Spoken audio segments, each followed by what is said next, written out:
And we are Hey, live. happy Hello, birthday, Lore Masters hello. deck! Today, the Happy Lore birthday, Lore Masters Masters deck deck. is being anthropomorphized by Eric. Yeah. Yeah, I guess we could have put the hat on the deck and made the deck dance. Having taken photos, the hats don't balance very well on the decks. Not without tape. It's okay. We could have done it. Yes. Well, thank you for joining us to celebrate the third birthday of our current youngest child of the Story Engine deck series, Lore Masters deck. I think it was yesterday where it was like literally the launch of the campaign. I think it's today. Was it today? It's today. It's today. Jeez. This is bad. It's like we don't remember our own child's birthday. I had to look it up. Mom, my birthday's the 20th. You always think it's on the 19th. You know what? In all fairness, we basically celebrate their birthday for like 30 days, 31 days. And who's to say that their birthday actually isn't like July 20th or July 19th or whenever we ended the Backer Kit campaign, right? Yeah, you kind of slice the cake wherever you want to, so to speak. Yeah, so exactly. So as long as it falls within that particular period, that I think it's the birthday. Let's see. Wyvern saying Hippo Birdie to use. Is that? It's kind of like a happy birthday. Yes. It's like a happy birthday in emoji form. I actually never fully got it, but I will take all the animal emojis. So that's cute. Yes. So thank you everyone who's wishing us a happy birthday. Thank you, Ruined Elf, and thank you, Break Genkles. That what I'm reading that correctly. Yes. Happy 3 to LMD. It is a third birthday. I actually can't believe that it's been 3 years. I actually keep thinking that it's only happened a year or two ago, and maybe that's because we obviously finished fulfillment late 2024, early 2025. So for me, it feels like it's only like a year ago or a year and a half ago that Lore Masters deck truly came to life.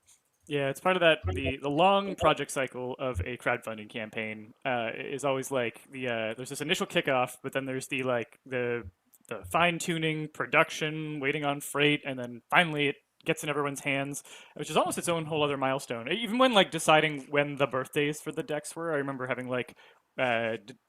talking about like, is it when the project launches? Is it when the project delivers? Which is different in every region. In which case, Lore Masters decks birthday is a national holiday in different countries.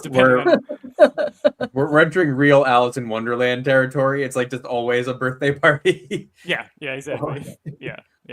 But I think that the day that they launched is a nice one because it's definitely it's a really definitive point. It's the date that like the world met the deck, so to speak. So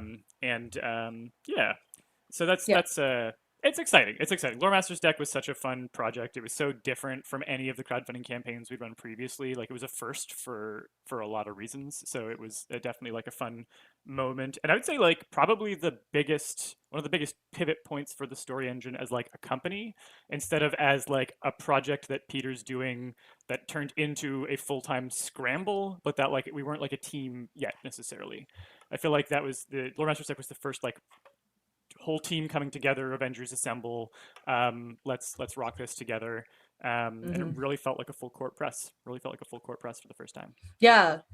Yeah, for sure. And for folks who are in our chat today, like let us know where you're tuning in from. Our live stream is starting at noon, which is one of our earlier ones. So hopefully we're getting some folks on like the other side of the hemisphere joining us today. If the sports aren't claiming you all away, let us know where you're tuning in from, and let us know if you actually were a backer on our campaign as well. Yeah. It's actually interesting, Peter. Like yesterday, I don't know if like the world got a sense that they knew birthday, like that Lore Master's birthday was coming up, but I was actually getting a lot of suggested posts from you way back when for like Deck of Worlds, when you were starting to launch Deck of Worlds. It's just like a lot of like your solo posts, and I was like, wow, the Story Engine was so different back then. Yeah, it really was a different kind of beast, but it feels a lot better to be a million times better to be doing things as a team. Let me just say that. Especially like it's funny. We planned out today's live stream. We are going to be getting into like live creation with the decks. We are going to be building stuff with you.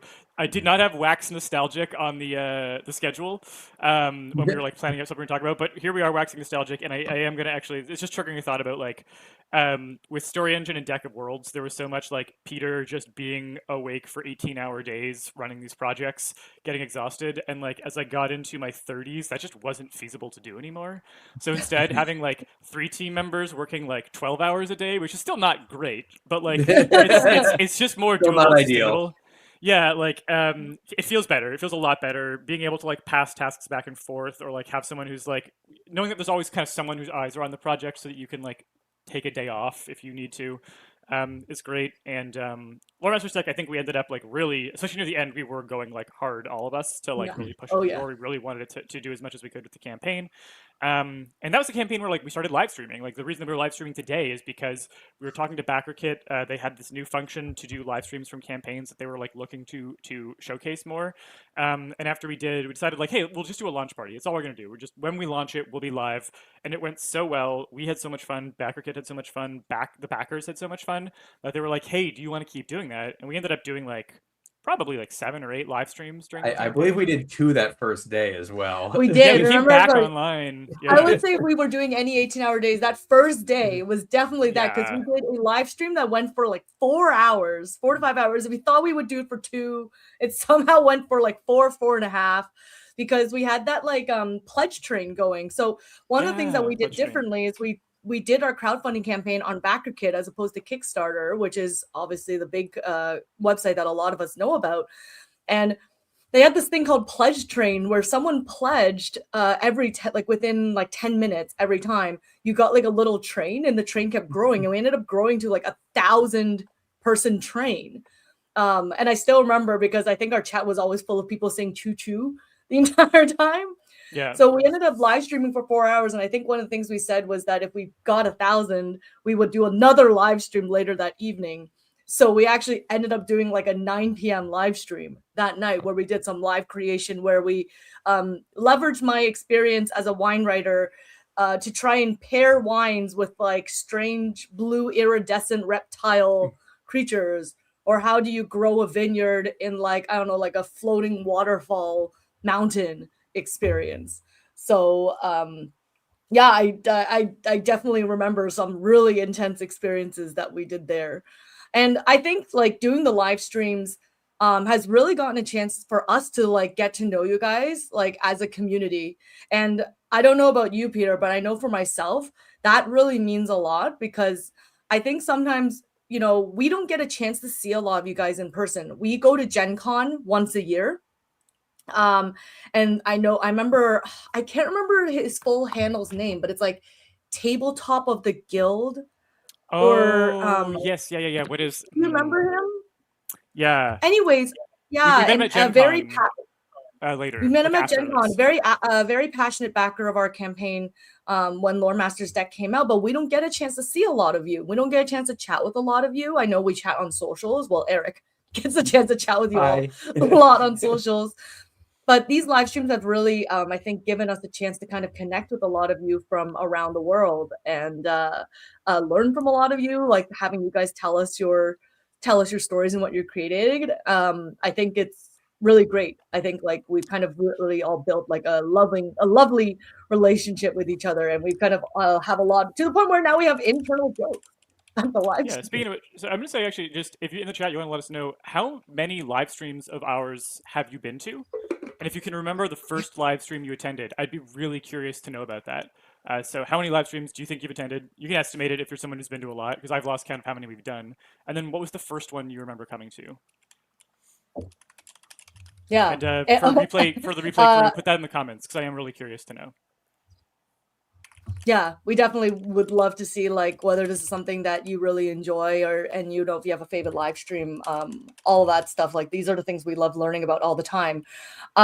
We have a few cool things that are coming for you today. I think we'll continue waxing nostalgic as the live stream goes on. I have like all sorts of memories that seem to be percolating in the recesses of my memories that are crawling out now. Actually, I did a crowdfunding workshop for like a small group of small businesses recently, and I had found this old picture. I won't show it live. If Peter decides he wants to show it, he can. But we found these photos of like, it was like day one, like how do we look like at day one, and how do we look like at day 31? And I don't even know if Peter realized I don't know if you were doing it deliberately, but there was a photo of you. You took a photo at like day 1 of the live stream where you had like a glass of scotch in your hand and you were like, I'm so happy. And then coincidentally at day 31, you actually also took another photo of yourself, and you had such a different expression. And I was like, yes, this tracks. This 100% tracks. It was the eye bags. That's the main difference between the first day, last day was the eye bags. Yeah. I distinctly remember for the last day, I decided to, I think we said, I don't remember if we made a milestone, but I basically said if we do certain things, I might saber a bottle of sparkling wine live on screen for everyone. And I did it like inside my condo. And I know Eric was I was not happy. Eric was concerned about how far that cork was gonna spray because for those they rock it. Yeah, so for those of you who don't know, I'm gonna give you some wine nerd stuff right now. When you saber a bottle of traditional method sparkling wine, which is the only type of wine you should be sabering, really, it has a pressure that ejects at 60 miles an hour. So that's why you should never point a cork at someone if you're popping a cork, because that could actually cause some serious injury. Oh my God. Also, while we're showing and telling, this is my historical fencing saber, which I don't think you could. I think the blunt is too wide to be able to effectively saber wine. It's like no, you can. 100%. It's rounded even. Okay. Oh, all right. It's less a function of sharpness. The next time you come out to Halifax for a visit, we gotta give this a try with something bubbly. We're gonna saber. I'll teach you. You'll saber with it. You'll get a chance to saber with it. Ooh, yeah. Nice. My goal is actually to be able to saber with a wine glass, because that's actually like a thing. Interesting. Anyways, we did saber something for our closing live stream last time, so that was my little wax nostalgic. But we have a lot of things prepared for you today. Yeah. We have, for one, if you aren't signed up to our newsletter or you haven't been following us on socials yet, one of the things we're doing for our celebration, we have a whole week long of celebration, and we have a big birthday sale for you guys. So there's all week long. There's a chance to save 10 to 30% on Lore Masters deck products. 10% if you buy Lore Masters deck or any of the bundles with Lore Masters deck in it. And for those of you who've been seeing the pre-orders on the website, we actually are basically back in stock in the US. The truth teller and me can't say fully. For those of you who are on the live stream and watching, basically our cargo is here. It's in the warehouse. It's like literally half an hour away from Flying Cloud Fulfillment. It just needs to clear customs. So we, the broker on the land logistics side has been working really hard, and hopefully should be fully in the warehouse by next week. So we've decided that was close enough for us to say back in stock. If you order it this week, it will ship on very close to our regular schedule. Yes. If not on time. Yes. Oh, just sword nerding out with Talon here. Yeah. I got a Regenier arming sword for. We don't do a ton of arming sword in my club, but we do a bit of sword and buckler, and it's always nice to have a backup. But yeah, fellow sword nerd, love it. I feel like our community is definitely like the penultimate sword nerd types. We also have 15% off any of our Lore Masters. Yes. Is Peter still talking about swords? I was going to say, some of the folks in the fencing community have started to realize they know the story engine deck, so I'm starting to get a little bit of the streams crossing. It's just something that's been coming up recently, but I'm not going to go into that now. Let's talk more about what's going on the website. It's all good. So we have, 10% off if you are looking at the Lore Masters deck or any of our bundles with Lore Masters decks. So we have like an all lore bundle. Even if you get any of our bundles that have our other decks, like Trilogy. Trilogy is everything. If you want the whole kit and caboodle, now's the time. You get 10% off or anything like that, because as long as Lore Masters deck is in it, there's 10% off. And then if you want to get any of our expansions or expansion sets that are connected to Lore Masters deck, so that is our Deities expansion, our Emblems expansion, our Namesakes expansion, or any of our bridge expansions that ties with Lore Masters deck. So that is our Lore Story or Lore World bridge. There you can get 15% off those. 25% off if you want any of our Lore Masters deck accessories. So that be it our journal, our focus sleeves, which we designed specifically for Lore Masters deck, our pins, Those are limited. So those were crowdfunding limited releases that once we sell out of them, they're gone forever. That's kind of like when we're kind of down to our last, I don't know, few dozen, I would say, so to say, internationally. So if you want one of our cool snazzy pins, now's the time to grab it for 25% off. We even have like a 3 set. I think the 3 set is sold out in the States. Sorry, guys, but you can get it. I think like if you're still in the UK. Possibly in Canada, I can't completely remember. And then yeah, like I said, our journal, our focus sleeves, any of our Lore Masters folding storage boxes, our playmat, our snazzy playmat, which you're going to see once we do some prompt building together. And what am I missing, Peter? Have I missed any of our lore accessories? You got everything for the sale, but the other thing that we're doing on the website is the giveaway. Yes, the giveaway. We could talk about the journal too, actually, before we move on. Yeah, actually we should, because the journal is pretty cool, and we've never really it's one of those ones that's really hard to demo on the live stream, because then you're gonna have to, one of us needs to have really good handwriting so that you know what we're using. But Peter, why don't you talk a little bit about the journal, because I love our journal. It's so pretty. Yeah, it came together really ethically. It was our first time doing like it's like a physical printable. And what I was finding with Lore Master's Deck while we were developing it is that they're difficult notes to transcribe. Because Lore Master's Deck, like Story Engine, you make a linear story, right? Story goes left to right. Deck of Worlds, you create a map. It's in 2 dimensions because you've got like your north, south, east, west. But like Lore Master's Deck is like 2.5 dimensions. Yes, you're expanding your lore webs this way and that way, but there's also all of these interconnections that grow and build between each other. So I really wanted a fun way to be able to like capture all of both the like details that are unique to each piece of the lore cluster, but also the way they connect to each other. So we developed this this journal that has different sections for capturing all the different types of prompts, as well as the interconnections between, like the links between cards. And we have specialized pages for each type of card.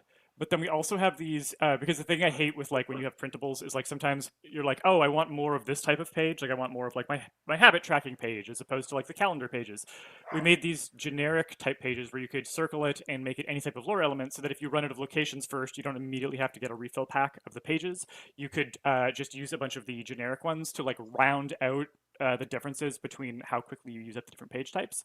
And so yeah, it turned out to be this really beautiful, really useful resource for recording your lore, and having almost like a little like Wikipedia page for each of your pieces of your world, and also links on how they connect to each other. So yeah, really, really cool resource. Really, really beautiful gold foil cover in a vegan leather.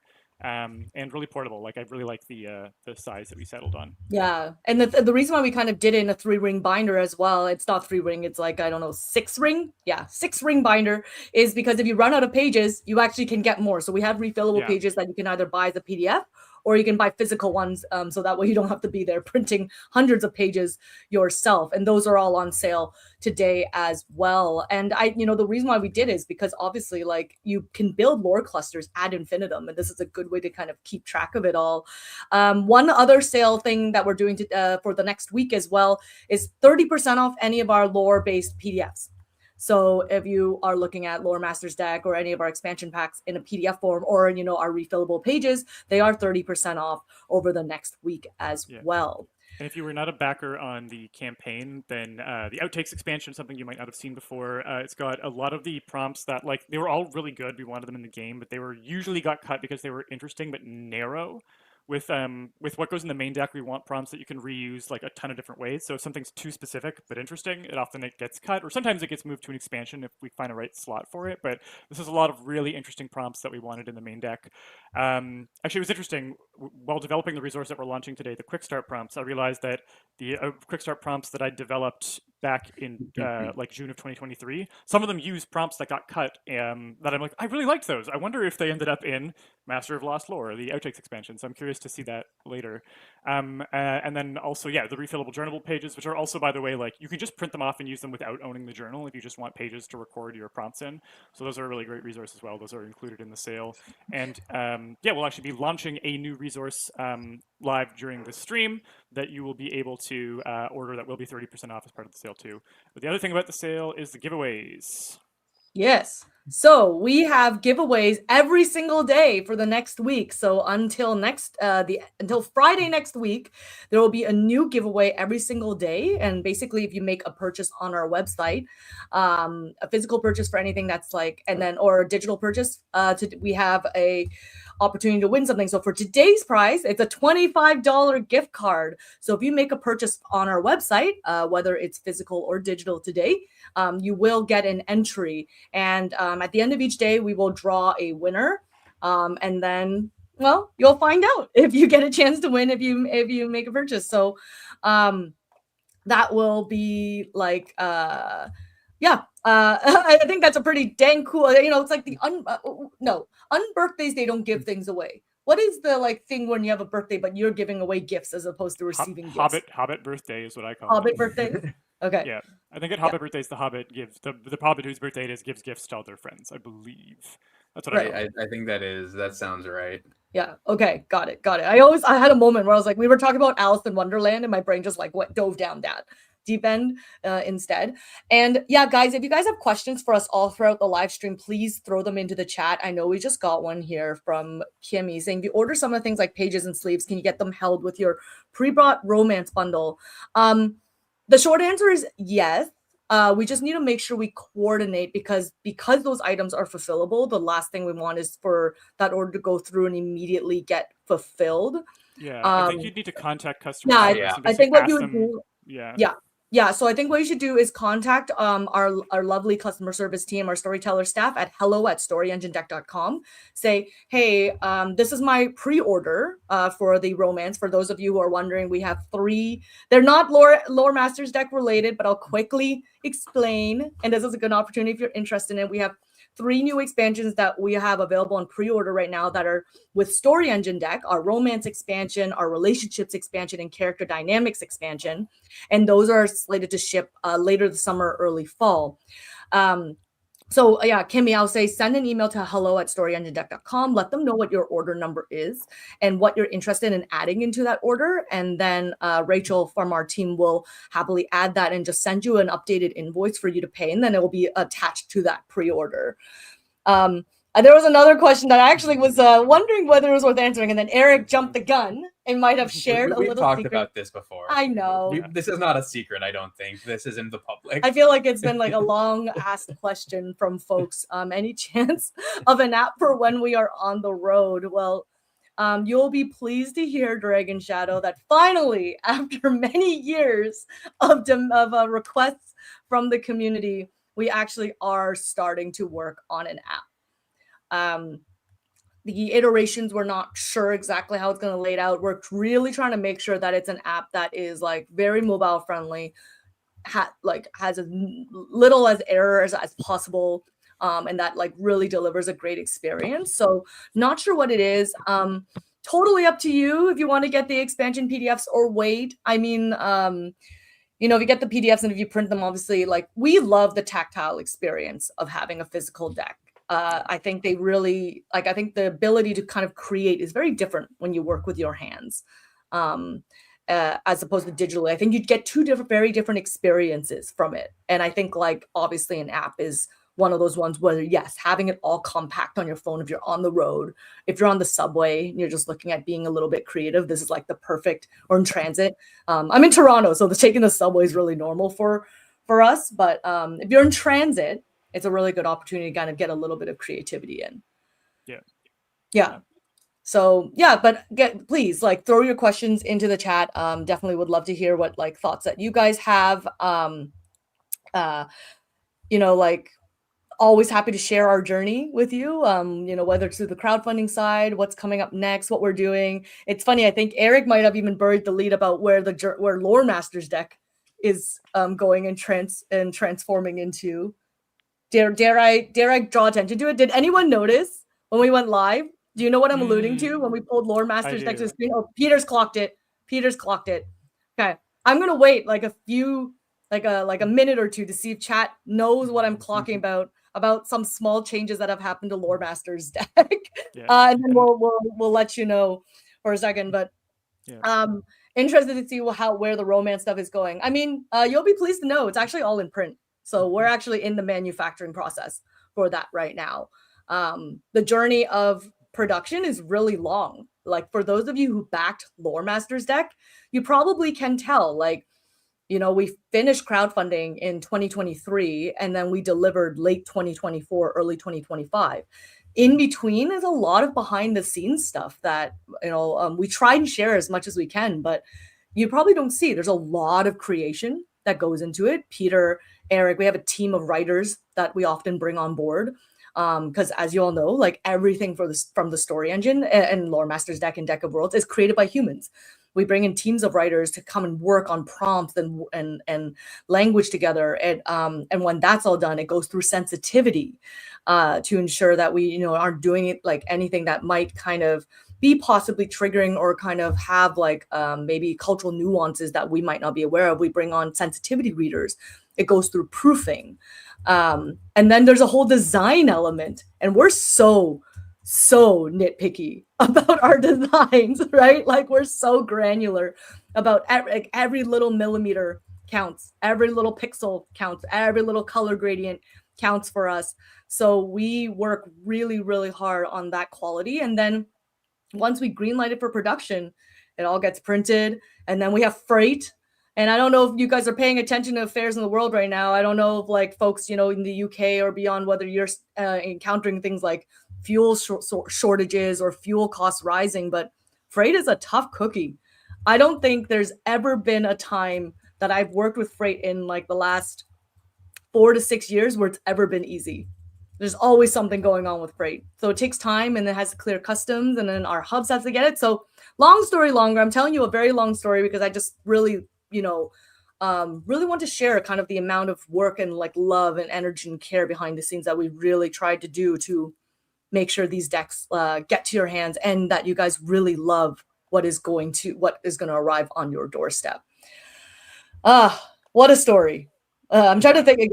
Yeah. We do have some questions coming in, but Yeah, I think I what know. we'll do is let's do the next sort of thing on the schedule, Yeah. which is to like launch the new resource, and then we'll go back and we can see what questions have come in. The other thing I want to invite people to do, and this is also for our replay crew, if you have any questions about how Lore Masters deck was developed and released, let us know, because it was a really interesting development process, and we've published some development diaries from it. If you go to the blog, I think if you search the word diary, actually, it should come up. But we have developer diaries from kind of how the deck came together, because it was not how we expected it to. It's not the project we thought it would be when we launched it. So let us know if you have any questions about that. But in the meantime, I'm thinking something that's nice because it doesn't involve freight is digital delivery. It's one of the reasons that our PDFs are really popular. And we can actually tell you about the new resource that we are launching today. Eric, do you actually want to maybe take the lead on this? Because you did a ton of the work in getting this resource ready and you led the writing on it. Yeah, I can do that. Short version is that this is the last piece of outstanding business that we have from that original campaign. I think everything else that we said we would deliver, we have delivered, and this was the last one. This was the Quick Start PDF, which we announced as a stretch goal, I think, for hitting $500,000. And it is so basically it's a little kind of like, I almost want to call them flashcards, but they're not quite flashcards. They're a little bit meatier than flashcards. But it's a small series of cards. It's prompts that we've made with Lore Masters deck.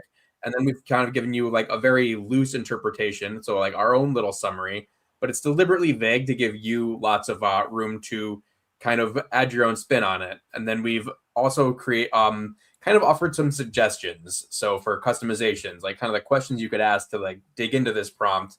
And then if you wanted to really expand on it, like a piece of writing or a piece of like, or an element you could design for an RPG to like take that and like bring it right into your campaign. So we call them quick starts because we've kind of assembled a prompt for you, but they're really designed for you to like dive in and then make your own. So if like Lore Masters deck is a little bit intimidating with 300 cards, all of which are double-sided, it's a lot for us sometimes. But if you're like, well, how does this work? This is the thing that shows you how it works, and it can also kind of like stand alone as like a little like starter kit for the whole deck, is I think the best way of thinking about it. I think it's a great way to describe it. So I think like, it's just a really great launching point for learning how learning how to create prompts with Lore Master's deck, and then also seeing how the same prompt can be interpreted a variety of different ways, how you can remix it, how you can adapt and use it for different types of creativity. So I think that's awesome, and we're excited to get that in people's hands. Also, if you did not back the project and you don't have access to this, because we'll be distributing it live on BackerKit right now, but if you don't have access to it and you'd like it, we are going to make it available early for people who are on the stream right now. So right now it is up on the website as an unlisted page, which means you can only access it if you know the URL. We've created a URL redirect so that people can find it if they want to, and that is storyenginedeck.com/quickstart. That's where you'll be able to order it online. But we want to go to backers first, so we are going to live distribute. So give me one moment here to... I'm trying to remember who. I think we have. I think Talon and Wyvern is our backers on Lore Master's deck. So for sure, yeah, you're gonna experience the thing hitting your inbox because this is going to all our backers on Lore Master's deck. It was a stretch goal, I think. It was a stretch goal, and we said it would be free for all backers, and that is what we're following through on. Yeah. So if you are a backer who was on the live stream today, keep an eye on your inbox. It is coming. Right. 3, 2, 1, blasting emails. This is the deck sailing out of the screen and on its landing somewhere on its way to you. Actually, in my screen, it's going towards Peter. Just crashing. It's crashing into Peter on the other side. I wish I coordinated where like maybe your wife Jazz, her hand will just keep sliding in. Coming. There you go. Keeps going. Yeah. And you know what? That was like a thank you from us to you because I think that was one of our last stretch goals that we had available. Like it was for if we hit 500,000 on Lore Master's deck, we would create this for you. And you know, like it was just incredible that we hit it. Like we create all these stretch goals. You don't know if you're going to always hit them. And for you guys to kind of take us across the finish line like that on the last day means the world. And, you know, the quick start prompts was something we created because of something that you guys asked for as well. Like, you know, when we did all our live streams and we did all our prompting, a lot of folks kept saying how they really enjoyed the prompts we were coming up with. And they wished that maybe they had someone who could like help maybe hold their hand a little bit when they're first starting out with prompt building, just kind of giving them like, maybe instead of, you know, like starting all the way from zero, it's like, hey, helping you through steps, maybe 1, 2, 3, 4, or 5, but still having so much room for you guys to interpret like where the story or where the prompt would go. Like one of the things I always say to people is just because there's one prompt doesn't mean like we do this, guys. We do this live on the live stream all the time, right? Like we have one idea and we all get so many different other ideas just based on those little seeds. So I think hopefully the quick start prompts is going to get you there. I think so. I think it's one of the things that it's like almost in some ways hard to explain about the deck, where it's how much your interpretation is what dictates it. Like we get, did I tangent a little bit? It's like we get a lot of like comments. It's like, well, how is this just the same thing as AI? And it's like, well, it's not, because it's designed to facilitate your interpretation. That's why we ask the questions. That's that's why we try to like suggest like ways of looking at it so that you can really like see how you think about the problem and then bring your own creativity to it. And it's like this for me is like really a great showcase of that. Yes. Love getting the notes from our BackerKit backers telling you that the thing is arriving. I love that. And of course, for folks who are looking at buying it today in our live stream crew who's getting first access to it before everyone else, it is 30% off. So you actually get, you know, whatever the price is being listed at, you're going to get it 30% off this week as well. And appreciate the validation from the folks as well, like, you know, about how it's not the same as AI. I was going to say, Talon's perspective is one that I've said before, and I will keep saying, I think Story Engine is weirdly the opposite of AI. Like, literally, AI, you tell it what you want, and then it just does all the work for you. The deck gives you the prompt instead of you giving it the prompt, and then you do all of the creative work and the connections and the parts that are unique to that only your brain can do to make something really interesting and creative as the end result. And you have to work for all of that. Like all of that, the inspiration I find happens really quickly and at a rapid pace because of the way the deck is designed to work with kind of what the human brain is good at, which is taking disparate elements and creating an interesting pattern, especially when that pattern is narrative. Like this is like deep circuitry that we're really good at. So it really harnesses what your brain is already really good at and supercharges that. But then all of the actual work is you. All of the work is you. So very much, I find the opposite of AI. The human brain has infinite potential. AI, no matter how complex, has finite potential. And not to say that there aren't, specific use cases where that is beneficial. My brother is doing his PhD in biomedical engineering, and he's crunching thousands and thousands of data points all the time. And, that's where sometimes leveraging something like AI becomes useful for that. And there has been tools that have kind of used that intelligence for a long time, like either tuning up music or background removes. If you guys ever do a background remove in any of your graphic design stuff, that is generally an AI-based tool. It's just now, I think, when you're looking at creativity is coming from yourself and yourself only, and that potential is infinite. Yeah. And for those of you who ever say well, I feel like I'm not creative, I don't believe that. I will always work with you to tell you that, we are built to be creative. And sometimes creativity is not necessarily maybe it's problem solving. Maybe it's not necessarily I have to write the next great novel, or I'm a painter. But we all tell stories and we're all creative. So I think I think for anyone whoever says they're not creative, I always challenge you to say there's many, many ways of being creative. So yeah, check out the quick start prompts at storyenginedeck.com/quickstart. And we're really excited to see what all of you folks think about it. I've been seeing more questions come in. I don't know if we want to answer a couple more before we dive. Oh, and maybe I should say, if you buy the quick start prompts today, you do qualify for a $25 gift card. Yeah, $25 gift card. Yeah. You know what? Maybe before we go back to questions, since we're all talking about the quick start prompts right now, we have one more thing about the quick start prompts that we should mention today. Do you know what it is? I actually don't know. Apparently not. Oh, right. Yes, we do. Sorry. This hat wasn't just for show, everybody.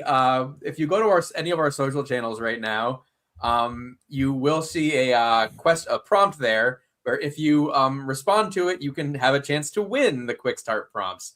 I believe the prompt specifically, I have decided that we are making a birthday cake for Lore Master's deck using materials from Lore Master's deck, and you need to tell us what shape our cake should take. So there is a prompt there. So if you go there, follow us, like the post, then you can be entered into our hat, and one person will get a free quick start prompt today. Yes. Yeah. So we will do the draw towards the end of the live stream. So make sure you stick around. And Eric throughout the live stream will be checking our socials to make sure your entry gets counted. Yeah, and we saw a question about what's the URL for the quick start prompt. So that's on the screen right now, storyenginedeck.com/quickstart. And Eric, you can put that in the chat. It's already there. Awesome, amazing. I saw some other questions that came in. I love this comment too, though, from Cat. I want to say Cassidy. I apologize if I pronounced it wrong. But I like how apparently you found this channel by scrolling the internet and been interested. That is so cool.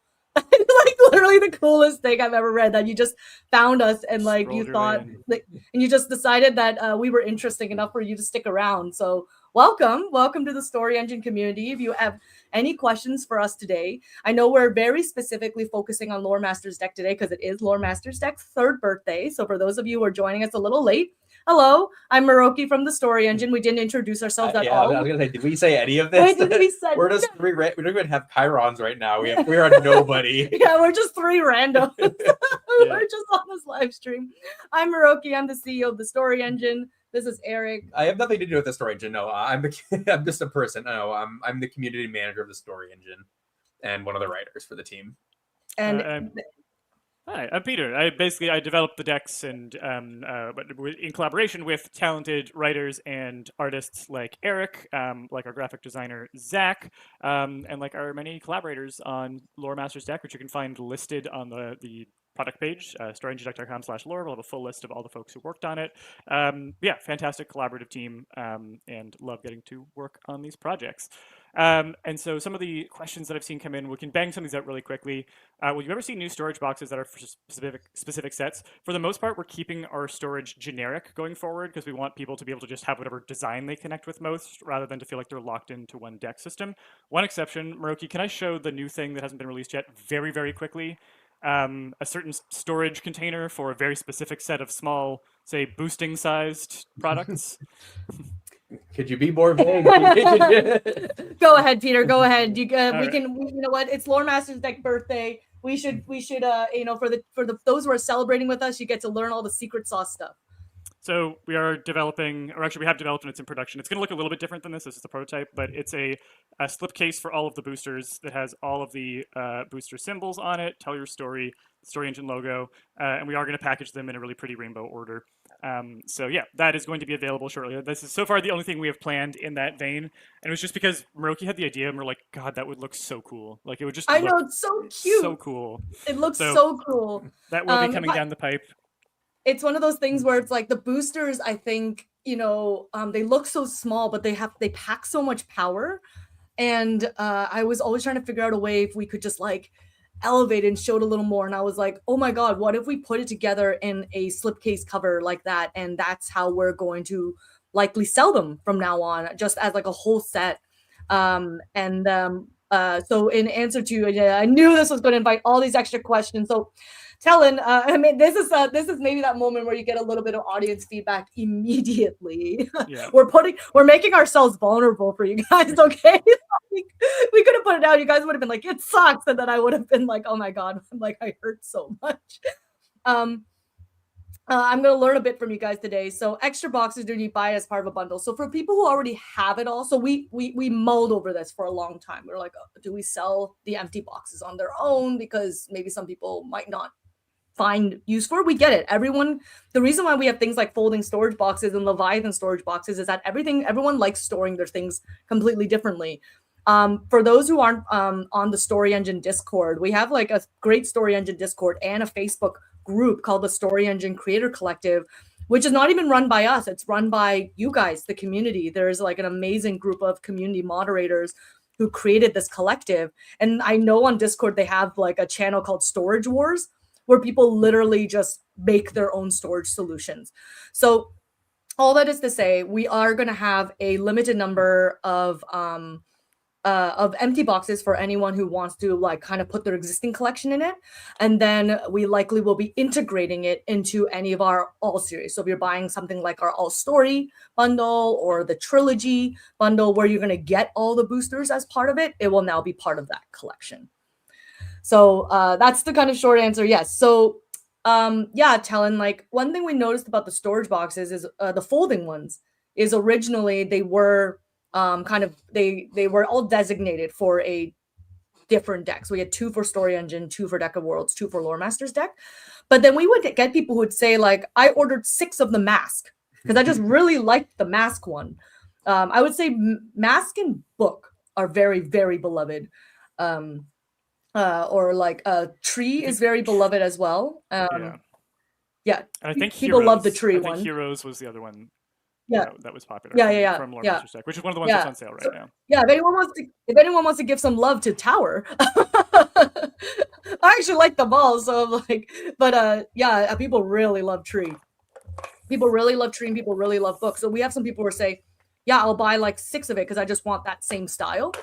And so we kind of realized that maybe creating something that is more agnostic for everything is going to be the best. And Talon, I don't know if you were there. This is another nostalgic story I guess we'll tell about Lore Master's deck, but I don't know if you were there for when we actually conceived Leviathan, but Leviathan wasn't supposed to be originally part of the campaign. Leviathan came because of us making some storage box solutions that were a little bit more specific. We had the I don't think there's one up here. Easy. They're way up there in our shelving system. I've got Leviathans that I can get. Oh, not Leviathans. The Lore Mastery and the Bridge expansion storage boxes, the collector one. And the tray expansion box. Yeah, the tray expansion box. We had these like really limited collector's editions of the, like the lore. We were like, oh, let's create fun storage boxes, like cigar box styles that will just carry the bridge expansions. I love the bridge expansions box. It's like one of my favorite ones. That's on sale too, you guys. And also limited. Once those sell out, there we won't be remaking them. They were a crowdfunding exclusive. So the cigar storage boxes of lore mastery expansions and bridge expansions, and we had like the tray, and everyone was like, this is not what we were looking for at all. What the heck were you guys thinking? We've been talking for ages about how we want like an all-in-one solution for carrying our 2,000 plus cards, and you're creating these rinky-dinky boxes, and we were like, oh no. What do we do? So like mid-campaign, we literally like went back to the drawing board and designed the Leviathan boxes. Maybe telling all that is to say, it seems like people just want bigger and bigger boxes that hold everything. We occasionally get requests where it's like, the Leviathans are big, but do you have bigger? And the answer is we will probably not, because even with the Leviathans, you're running up against the problem. At a certain point, you can't move that box anymore. Cards are heavy. There is an upper limit on how big you actually want the box to be. Trust us on this. And we are hitting that point. So I don't think we're going to go bigger than Leviathan anytime soon. One person did build their own basically storage chest of drawers. I say that they won the storage wars. That was like kind of the nuclear option. So if you would like something that is like a full chest, you can do that. I will happily post it on social media. I will tell everybody about it. I don't think we're going to be shipping like a flat pack, like IKEA size chest of like story engine box anytime soon. Yeah. Yes. Like all these people accusing us of quitter talk. I don't know. Maybe that's the thing. Like maybe Story Engine's gonna have like a wheeler carrier case situation with like, we're just gonna get into really hard accessories where we're gonna like end up getting different things. Love this question, Cassidy. If you get one of our decks, which one should you get first? Loaded question there. So I'm gonna say two things. One is chat. I'd actually love to get your recommendations for. I think it's Cassie de Bursch is my assumption. But if you could let Cassie know. Oh, yeah. So Cassie has said a little further up in the chat about her Christian fantasy novel that she's working on. Let her know what you think would work best for her. But also, Cassie, if you want to go to storyenginedeck.com and click on the blog link and search writers, we actually have a blog where we wrote out like, I'm a writer, what deck should I start with? And we give our recommendations depending on what your needs are. Because you're a fantasy writer, any of the 3 decks would be a good starting point. Lore Master's deck is on sale, so that might actually be a good thing to jump on right now because of the sale. But otherwise, let's see what the chat says about what they think would be best for you. Really and some of the curated bundles will have both Lore Master's deck and some of the other ones if you want to mix and match. And those are on sale as well if it includes Lore Master's deck. Yeah, like Ultimate Writers, I think. That maybe some of the fantasy. I think Ultimate Writers is heavily focused on the story engine stuff. Is my whereas Ultimate Fantasy, okay. I think Fantasy or Ultimate Fantasy. I think in the Fantasy Writers bundle would be a good vertical there. Yeah. So there you have it. And the Fantasy Writers bundle would be part of our Lore Masters birthday sale this week. So if you want that 10% off, that would be a great time to be jumping on board for that. But yeah, chat looks like we have chat saying Lore Masters deck of Worlds. And then Margaret's here saying Deck of Worlds was your first set of cards and you love them. So always interested in hearing what people have to say. Now, I like here Talon really help you populate the world around like animals, plants. Oh yeah, for Lore Masters deck, right? Animals, plants, and minerals. I just heard the Major General song from Pirates of Penzance. It's like animals, plants, and minerals. And then I am the very model of a Major General. Certain matters, vegetal and animal and mineral. I am the very. Oh, anyway. I don't know this one, so I mean I don't know the words to it. But yeah, to answer the question, it's like I usually answer that it really depends what you're looking for. So like Story Engine deck, I think is just like unbeatable for making characters and story hooks. For if you really want to if you have trouble with world building and making settings, deck of worlds is great, and Lore Master's deck is really, really good at just kind of like tying pieces of your world together. It's like, so that's all like not just a random object or a random faction. It's like how like everything has a through line, and Lore Master's deck is really good for that. Now, I think we should probably get into a little bit of prompt building, because I'm assuming that's what some of you folks are here to join us for, and we're gonna draw from the main deck today, as well as from our expansions. So we'll probably ask you guys. We'll probably try and build from all 3 expansions if we can, but if we have any that you guys want us to play with for the first time today, we definitely will as well. Has anyone in the chat also noticed what was the little secret Easter egg that Eric showed at the beginning of what changed with Lore Master's deck? I don't think anyone clocked it yet. No one's mentioned in the comments, so I think let's show it on the big cam here. Although this actually, the camera might be too zoomed in for this, so we might have to show it on like hold it up for your camera. All right, guys. Do you notice the difference? I can't. Lore Master's deck is purple now. Woo! I really love the redesigned box. Yeah, it's something that we like slowly. We actually started this journey with Deck of Worlds when we reprinted Deck of Worlds last year because we sold out globally. Thank you everyone for your support. We decided that like, hey, maybe we should be aligning our decks a little bit closer to the system, or like the color schematic that we kind of to identify them a little bit more. So so Deck of Worlds became green, and then this year we sold out of Lore Master's deck in the States, and we're very low stock everywhere else in the world. So thank you all again for that. A year and a half after Lore Master's deck hit the world, we sold out. So in our reprint, we've decided to make it purple as well. So fun new color. No guarantees for which deck you end up getting. If you are in the States, you probably will get a purple deck. That'll be the only thing I can say to that matter. It was a thing where when we changed Deck of Worlds to green, we did an announcement post. One of the common responses that we got was, "I thought it already was," and it was the color scheme has not changed. It's always been kind of like yellow. Story Engine deck has been gold, but as you can see, like on this playmat here, it's like this gold trim is kind of what we changed. Gold is now Story Engine's trim. Lore Master's deck is purple, and Deck of Worlds is green. Yeah. There's also, you'll see some other color changes, but I won't get into those now. We're starting to make the color families a bit clearer and a bit more consistent where we can. A lot of our colors are balanced for the gold, so some spots we couldn't change, but wherever we can, we're trying to add those color highlights. And yeah. Okay. Collectors. So that's who have it all in gold. I mean, we have a now collector's version of it. Yeah. It's like the first edition, right? First edition. It's like Pokemon cards. All right. Okay, guys, let's do some.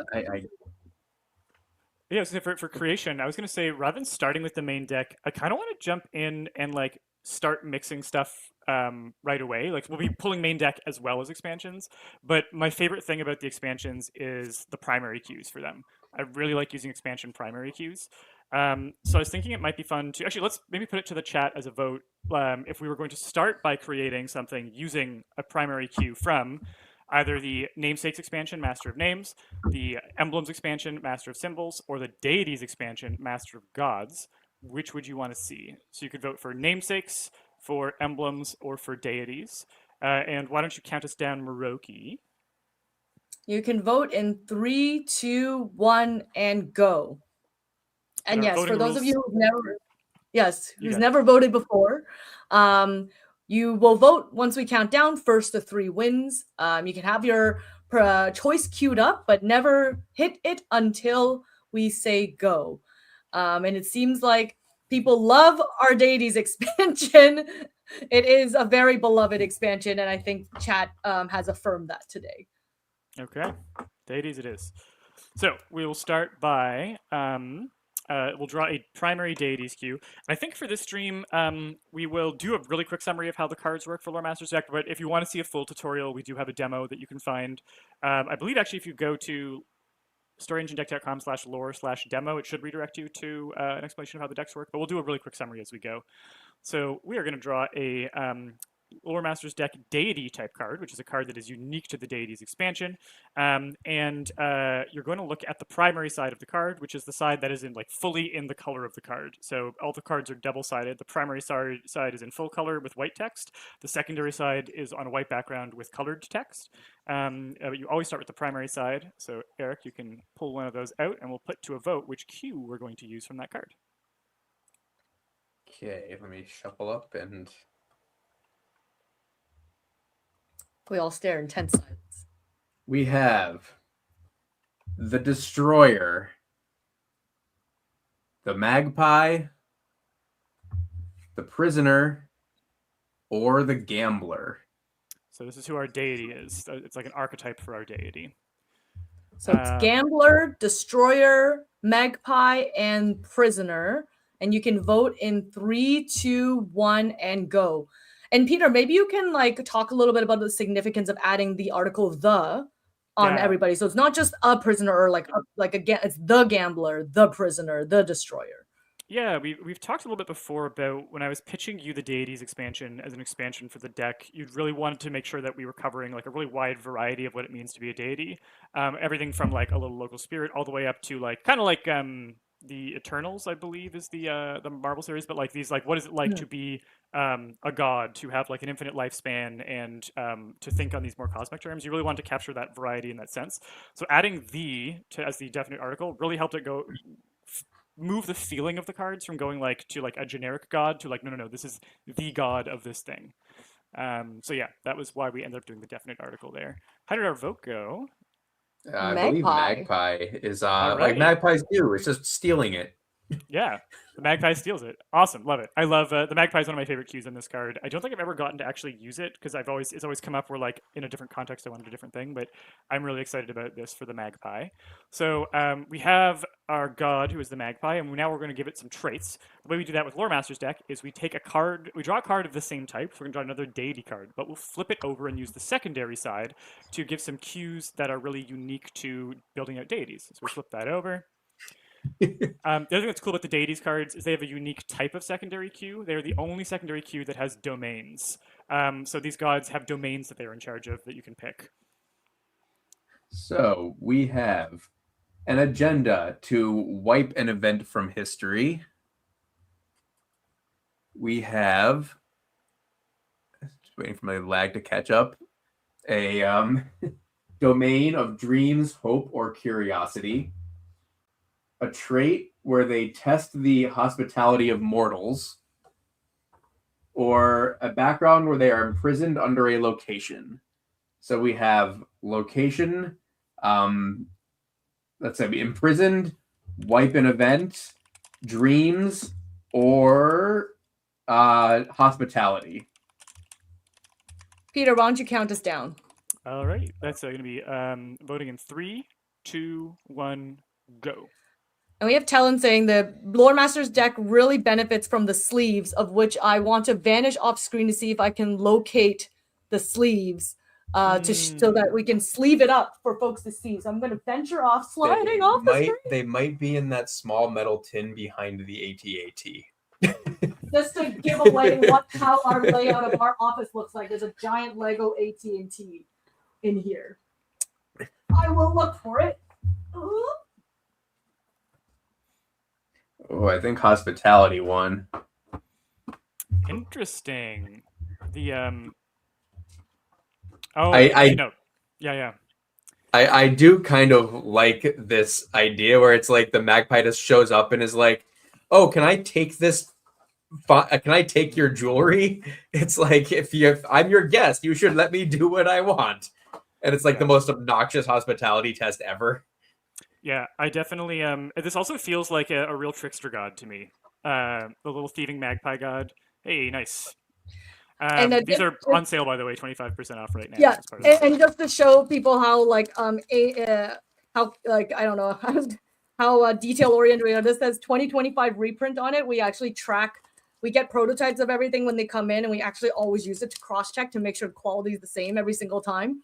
So we actually have many copies and various prototypes of our decks over the years, and every expansion, accessories, what say have you, because we always want to make sure the quality stays as good as ever. So yeah, let's sleeve up, use the focus sleeve so people can see how they work today. So let's just now those other gods have been banished. Yeah, only the magpie remains. So we have our trickster magpie god who tests the hospitality of mortals. And I think let's do the next couple of prompts where we'll pick some stuff and then we'll go back to the chat for the final prompt. So Eric, why don't you draw us another? And Moroki, you'll be in charge of this choice. Ooh, the power is mine. We have made of or covered in a material. We have vanished after an event. We have returned the world to an earlier age. They want to do that. Or the domain of the lost, stray, or unsheltered. Oh, I want that they vanished after an event. Ooh, okay.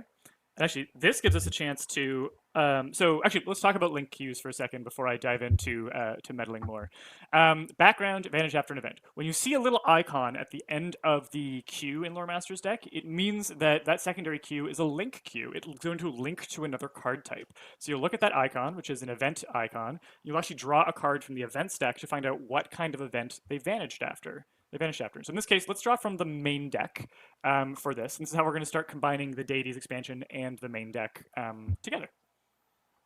We have Tempest, Wedding, Prank, and Birth. Oh, there's so many good choices here. Let's throw this one to the chat. Birth, Tempest, Wedding, or Prank. 3, 2, 1. Vote. And while people are voting, I actually wanted to share like another little Easter egg. The icon that we used to create the deity, we worked on that for a very long time. Oh gosh, yeah, that was a hard one.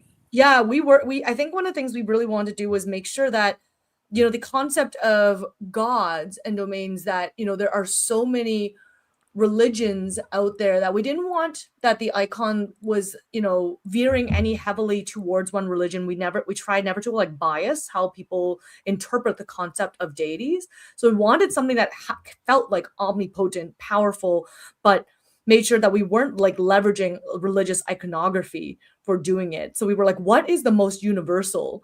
And how can we make something feel like celestial and powerful and godlike without leaning on something like maybe just like our own limited experiences? And eventually we came up with this particular icon. So just a little design, a little bit of the design behind the scenes for you guys. Yeah. I think this is my favorite icon of all the card icons. And we got Prank, which makes a lot of sense. We got a trickster god, right? Testing the hospitality of mortals, vanished from the world after a prank. Where could they be? Well, we might find out more as we draw more cards. So let's do another deity secondary card draw. Oh, so you have an idea, Eric? I was gonna say, I just like love it. It's like, did they pull the prank or did they get pranked? Oh, they got counter pranked and they were like, I quit.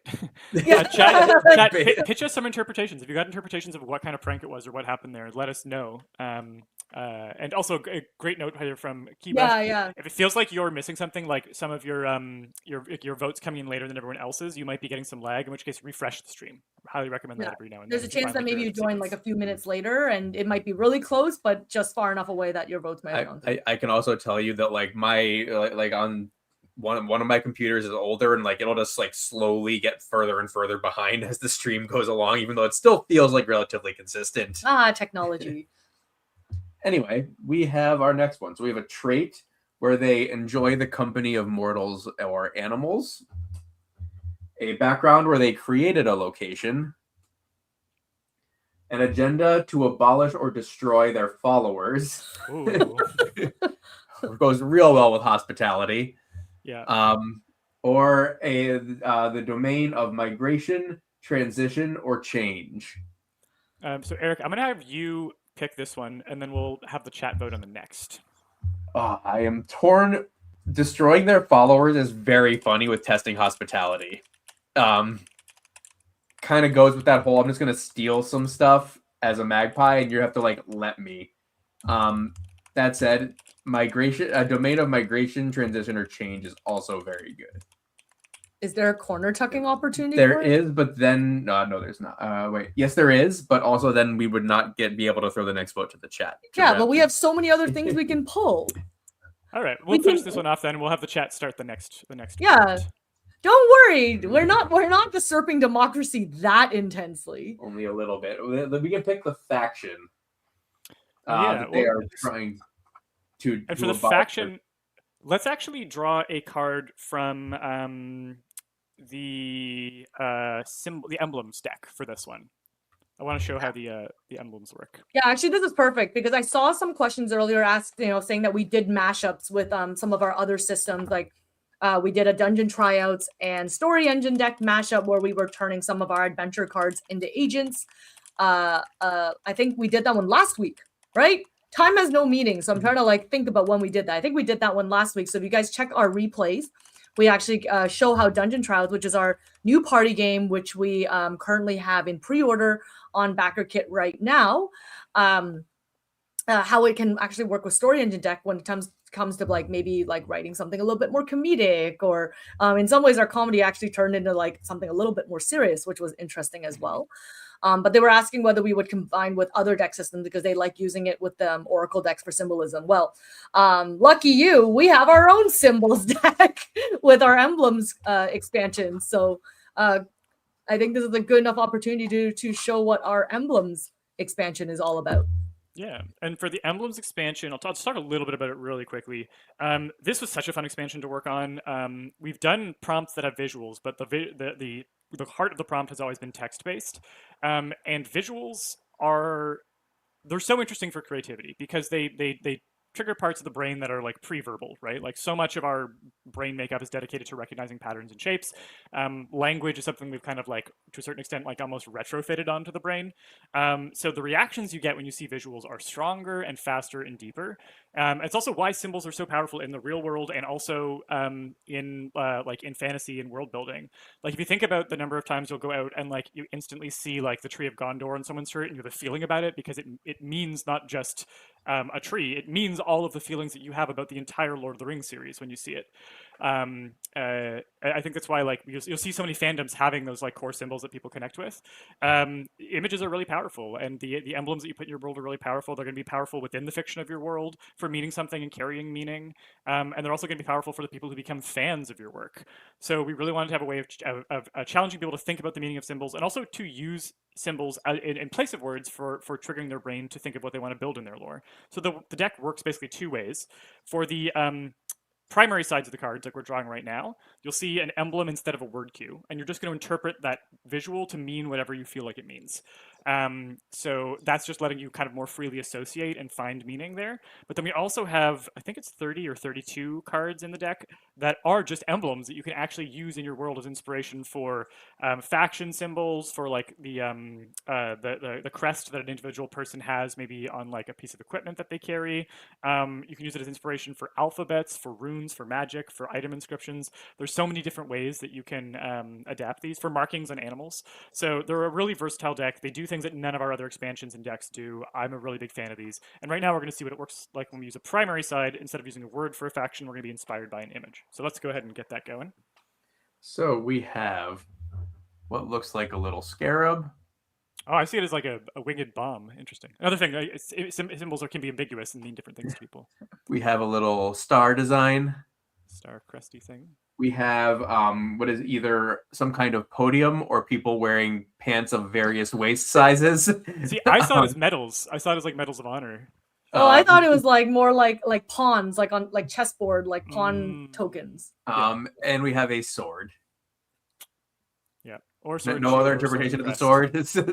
Yeah, so go ahead and give one word to make it so we can, for each of these symbols, just so it's really clear what people are looking for. We will go with sword, scarab, star, or pawns. Pawns. Okay, and you can go ahead and count us down. 3, 2, 1, go. Another Easter egg that I can also show with symbols is that if you look carefully on our Masters of Symbols cover for our expansion, the fellow who is standing there actually has various symbols kind of tucked throughout his clothing, through the accessories he's holding, and maybe it's one of those moments where you could probably go and like if you want to look and see like, well, what's the main symbol that is identifying like who he is. It would be that's something that like kind of we did it ourselves for our cover as well. I'll also quickly shout out our friends at Omnivore Games. This art is art that I helped art direct for a campaign for Emberwind, the tabletop RPG. This is a character, and there is actually explicit meaning to the symbol that he's holding that's part of the storyline and part of his backstory. So if you do want to get the full scoop, Emberwind, Song of Tapestry, Eric and I wrote this along with Derek from Omnivore Games and Caleb, who's a collaborative writer on this. So there is a real answer to that question. Yeah, and like the thing is, Emberwind, I have played it before with Eric and some of our friends, and like the interesting thing about that one, it's almost like it's almost like a competitor because it's a GM-less like campaign, and our decks are really great for GMs. I can tell you that the experience of that one was very different than yeah. Anyway, it's very cool, and you should check it out. Check it out as well. But I think the Scarabs have it here. They do. All right. So, so this completes a prompt. The way things work with Lore Master's deck is when you have filled out all 4 sides of your card with secondary cues, that lore cluster is considered complete. And then you have the option of expanding your lore cluster so that you can find out more details about one of the cards in there. I'm just going to take a moment, though, to think if we want to expand the lore cluster or just start a new one in kind of the same conceptual universe, because I do want a chance to showcase the Namesakes expansion, which can work really nicely off of a... oh, you know what? Oh, we could use this for... Yeah, okay, so let's do an expansion on it. I have a lot of questions about this prank. I have a lot of questions about this prank, too. Okay. Yeah. And we have Helen here screaming for the lore web. Okay, let's do it. All right, so let's expand prank. So what you'll do is you'll pull out the card. You will rotate it so that the primary cue is facing you. So it's always those bottom cards. If you've got your focus sleeves, you'll go ahead and sleeve it so that you can focus on only the we're doing right now. use. And then you're going to draw what's called a modifier card. Modifier cards are cards that basically give a one-word description to. Am I modifying from the namesake deck, or we are going to modify for the namesakes deck? But I'm just going to explain the vanilla flavor before we pull out the namesakes cards. So the modifier cards are just a one-word description that help sort of establish some initial details about what that thing is, and then you'll continue to build out the 4 sides, the other sides as normal. However, we are going to draw namesake modifiers. These are special modifiers from the namesake expansion that instead of just having one word, they have fractions or fragments of a nickname that you combine with the primary cue to give it an actual in-world lore-based nickname. It doesn't have to be the literal name that everyone calls it by. It can be like a secondary nickname or a name that it's known by. But yeah, it makes it a bit more specific. Kind of like the magpie, having a really specific name for like an event or a location really does make it suddenly lock in and become the only thing that could be itself. So let's go ahead and draw one of those. So we have, and this is going to be describing the prank. So we have the obsidian prank, the rustic prank, the harmonious prank, the prank of 1,000 cuts. Oh! We also have the prank from another world, the prank of druids, the gardener's prank, or the fading prank. So we have gardener, fading, druids, another world, obsidian, 1,000 cuts, rustic, or harmonious. I kind of have an idea for this one, so I kind of want to usurp democracy, but also I'm already seeing in the chat that some people are really excited about 1,000 cuts. Okay, I'm going to make my pitch before we go to the vote, and then if I get outvoted, totally fine. My pitch was going to be the gardener's prank. Magpies and like birds in general do a lot of like seed transfer. They're a huge part of how seeds move around and plants spread. So I like to give this magpie god who comes to test hospitality of mortals, like overnight staying in someone's house, like a freshly turned garden plot that they had been the homeowner had been planning to use. They plant a bunch of like just some kind of troll plant, like a stinking weed or like a skunk weed or something like that, or like plant like something that grows into like a really like like it actually grows like a mobile creature, an ambulant creature that like is really like kind of a pest and high fuss, but they plant something to troll the person whose garden they're in. I think that could be fun, but let's put it to a vote, and if they don't vote for that, that's totally fine. Of 1,000 cuts sounds really good too. I can imagine a really fun way to use that. So let's review the votes one more time, the options, and then we'll go to a vote. Right. Yeah, give it again, Eric. So we have. Should I just narrow to those two? Sure. So give everyone the option. Rustic, harmonious, 1,000 cuts, obsidian, another world of druids, gardeners, and fading.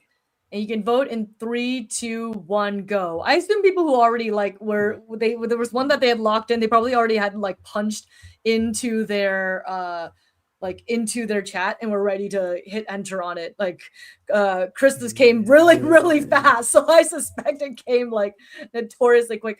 It's funny. I actually had to vote for garden as well. Cuts got it, but it was close. Yeah, but it was funny because I was voting gardeners myself, and we have Saf. That was looking at yours, but it looks like 1,000 Cuts got it first, so we gotta accept democracy as that's fair. I would have been a benevolent dictator just for what it's worth, but all right. What I like about 1,000 Cuts is I really like the idea of like this was the time where the Magpie hospitality tester came to stay, and just like it was like death by 1,000 tiny cuts. They were like the number of small infractions they were doing to test this person's patience, and then like literally on the 1,000th thing they did to troll this person or test their patience, that person snapped, and that's when everything went wrong. See, 1,000 Cuts indicates it might have gone wrong, and they got prank ganked by a bunch of other gods tied to their Ankis. That's fun too. It's a very like Death of Caesar kind of moment. Yeah. Like there's a real. It's like the other interpretation. It's like if the prank is being done to the magpie, where it's a real like all the other gods kind of got together, and it's like, hey, isn't this hilarious? This is so funny. Yeah, like isn't this so funny? This is what it feels like to talk to you. Yeah, like, it's not like physical cuts. 1,000 Cuts are like 1,000 little trolling moments that just like compounds over and over and over again. Yeah. And that's what just feels like you're being like cut by a million times, in a slow and painful way. And then, I like this pitch by Wyvern here. Yeah, that's a lot. That would be. I don't even know if we could have corner tucked it. They're on opposite sides of the card. Technically, it doesn't, and it also doesn't quite work with modifiers. Actually, something that's cool about modifiers that I wanted to shout out before we kept building this prompt out. So every modifier card, whether it's from namesakes like this, or whether it's from the main deck, and Eric, if you're able to just pull out a sample from the main deck of a modifier, they have a little arrow on them, which is just meant to indicate like the direction that your prompt expanded. Well, the nice thing about this is that when you take a picture of your prompt at the end, you'll be able to see which card you started with, because it's the card that all the arrows flow out from. And then you can actually track the way that your prompt grew piece by piece, almost like a red string conspiracy board of like how your prompt expanded. So it's a really nice way to be able to follow the organic growth of your prompt and remember your thought process if you're coming back to the diagram later to remember to like kind of use the cards as like a literal spatial map of your memory of creating. So yeah, that's just a neat little feature there of that arrow for the blank of 1,000 Cuts. And speaking of 1,000 Cuts, let's find out more about this prank. So I think let's go with, let's do a regular. Actually, no, you know what? Let's draw a deities card, a card from the deities expansion that is from the that is an event card, basically. So the deities expansion has, I believe, 32 or 30 deities, and then the other card types are all the 7 primary card types from Lore Master's deck. And this is so that you can mix these cards into your main in with your main deck cards, and sometimes you can have cards that will be drawn. Like say an event card that prompts you to draw a deity. So this way you actually have cards that link to the deity cards and you have a chance to use them very frequently. Yeah. I have this great comment from Wyvern, but Eric, I'll let you give what the modifiers are. We have not modifiers. A fallout where the deity is made, or the deity was made mortal, or mortal made. Okay, sorry. The fallout where either a deity became mortal or a mortal person became a deity. A catalyst or a fallout where it was the birth or death of a deity.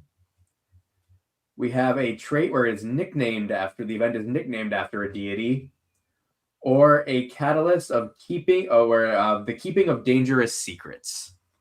led to that. And by the way, these are so fallouts and catalysts are unique secondary trait types for the events deck.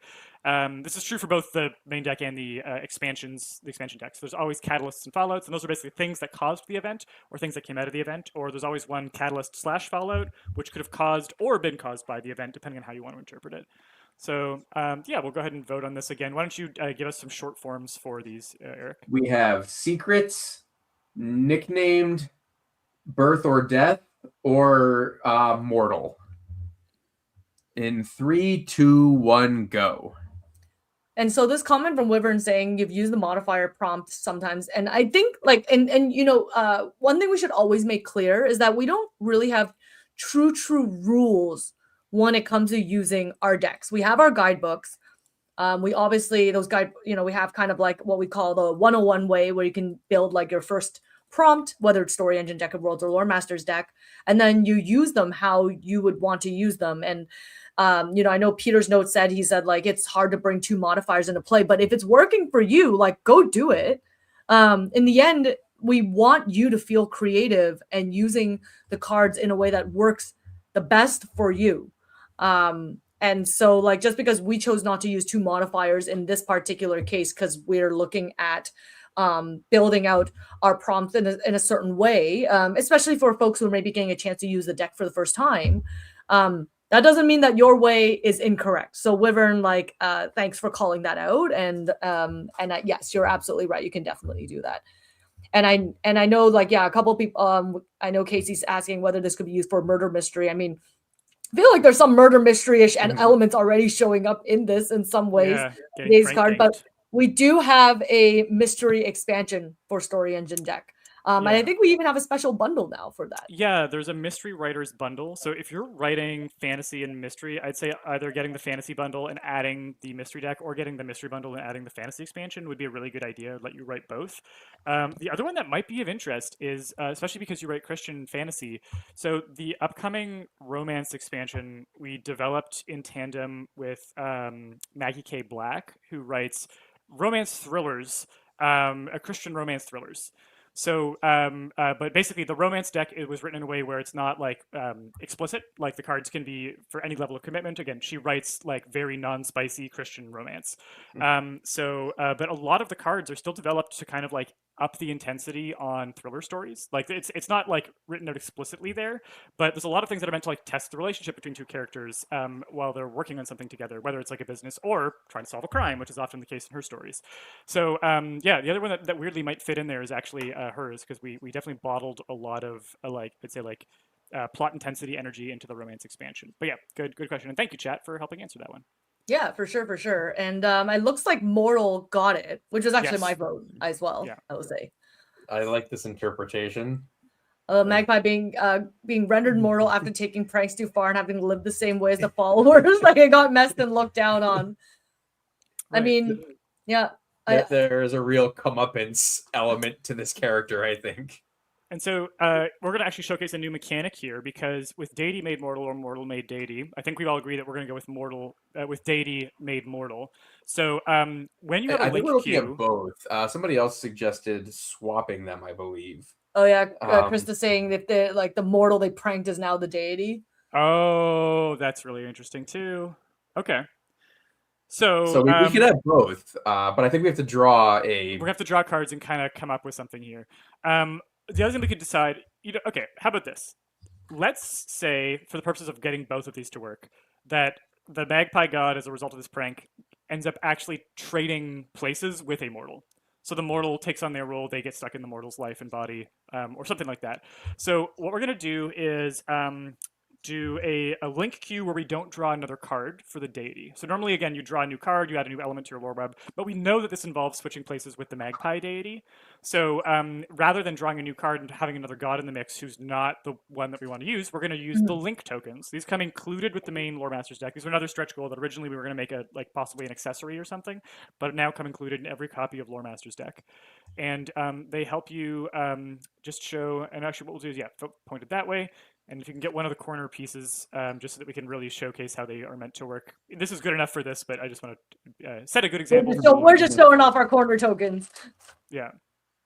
basically you set the bent corner token you put at the where the link originates from, and then you just have you leave yourself a little trail of breadcrumbs with the. So do the other way, Eric. The corner one is going to be on the bottom of the prank, and then the other one is like an arrow that continues from it. Yeah, perfect.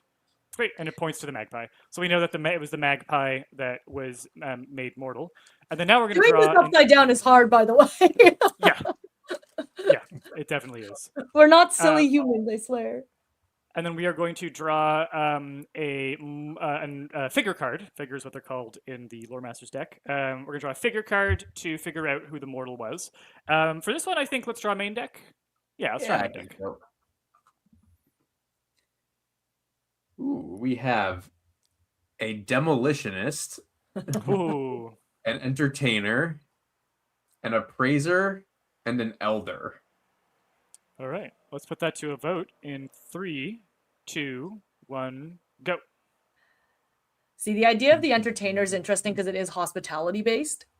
And like if the entertainer gets a chance to become the magpie, and the magpie it's like becomes really popular as a result, and they're just like, and the magpie is just like, I hate that this person is making me like liked by everybody and no one liked me before, but I don't. It's like, you know, the person who's like a pranker and a troller, but they're like, why does no one like me? I am so funny. Like, I'm so cool. Why I'm so funny. And then they're like, why is this other person who's taken over my body being liked by everyone now? Like, screw you all. You guys don't understand me. It's like, this guy's just being like nice, and he's just being like, he's not funnier than me. I'm funnier than him. That's where I'm kind of going with this.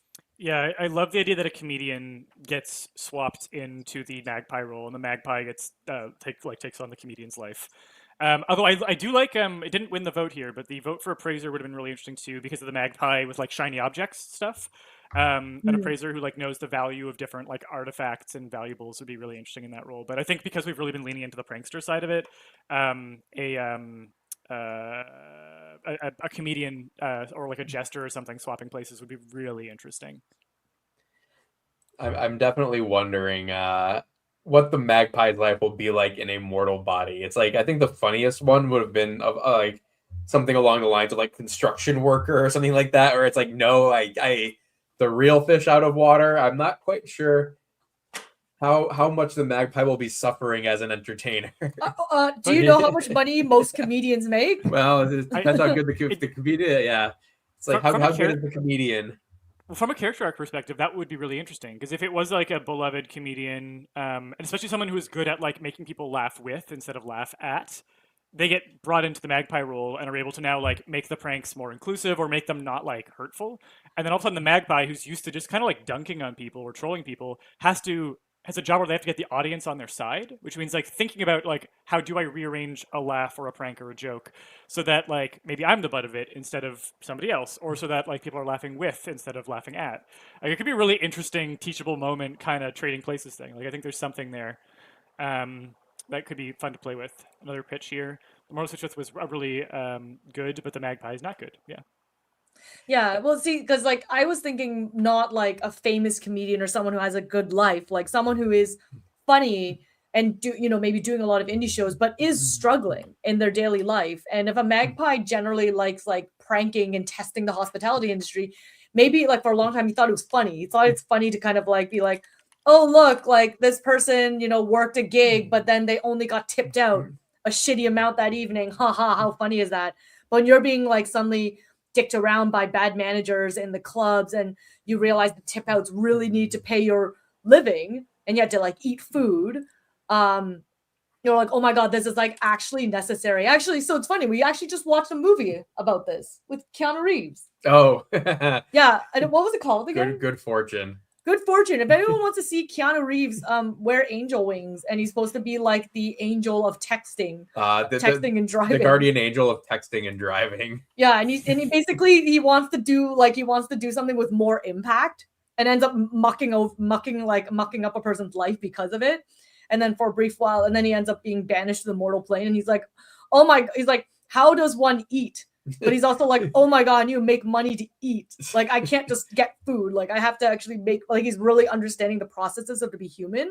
I can see that happening to this magpie as well. being like, oh my God, like it's actually not that funny to be tipped out this amount because I literally cannot. I mean, really what would happen is it's like the magpie's on stage, goes and drinks somebody's beer in the front row, and then it's like, what do you mean? It's a joke, guys. Don't you get it? Yeah. Realizing that can get you killed in the mortal plane. Well, let's find out some more about the prank then, because this is clearly a real pivotal point for our magpie and for our entertainer. So we will go ahead and draw another secondary cue for our prank. And I think for this one, let's go from the main deck.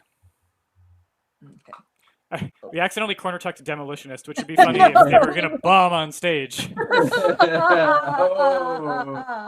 Oh, God. We have a fallout that is the ban of a material, a catalyst or a fallout, whereas a new form of media or genre of art, a trait that it was an echo or mirror of an earlier event. Oh, that's really interesting.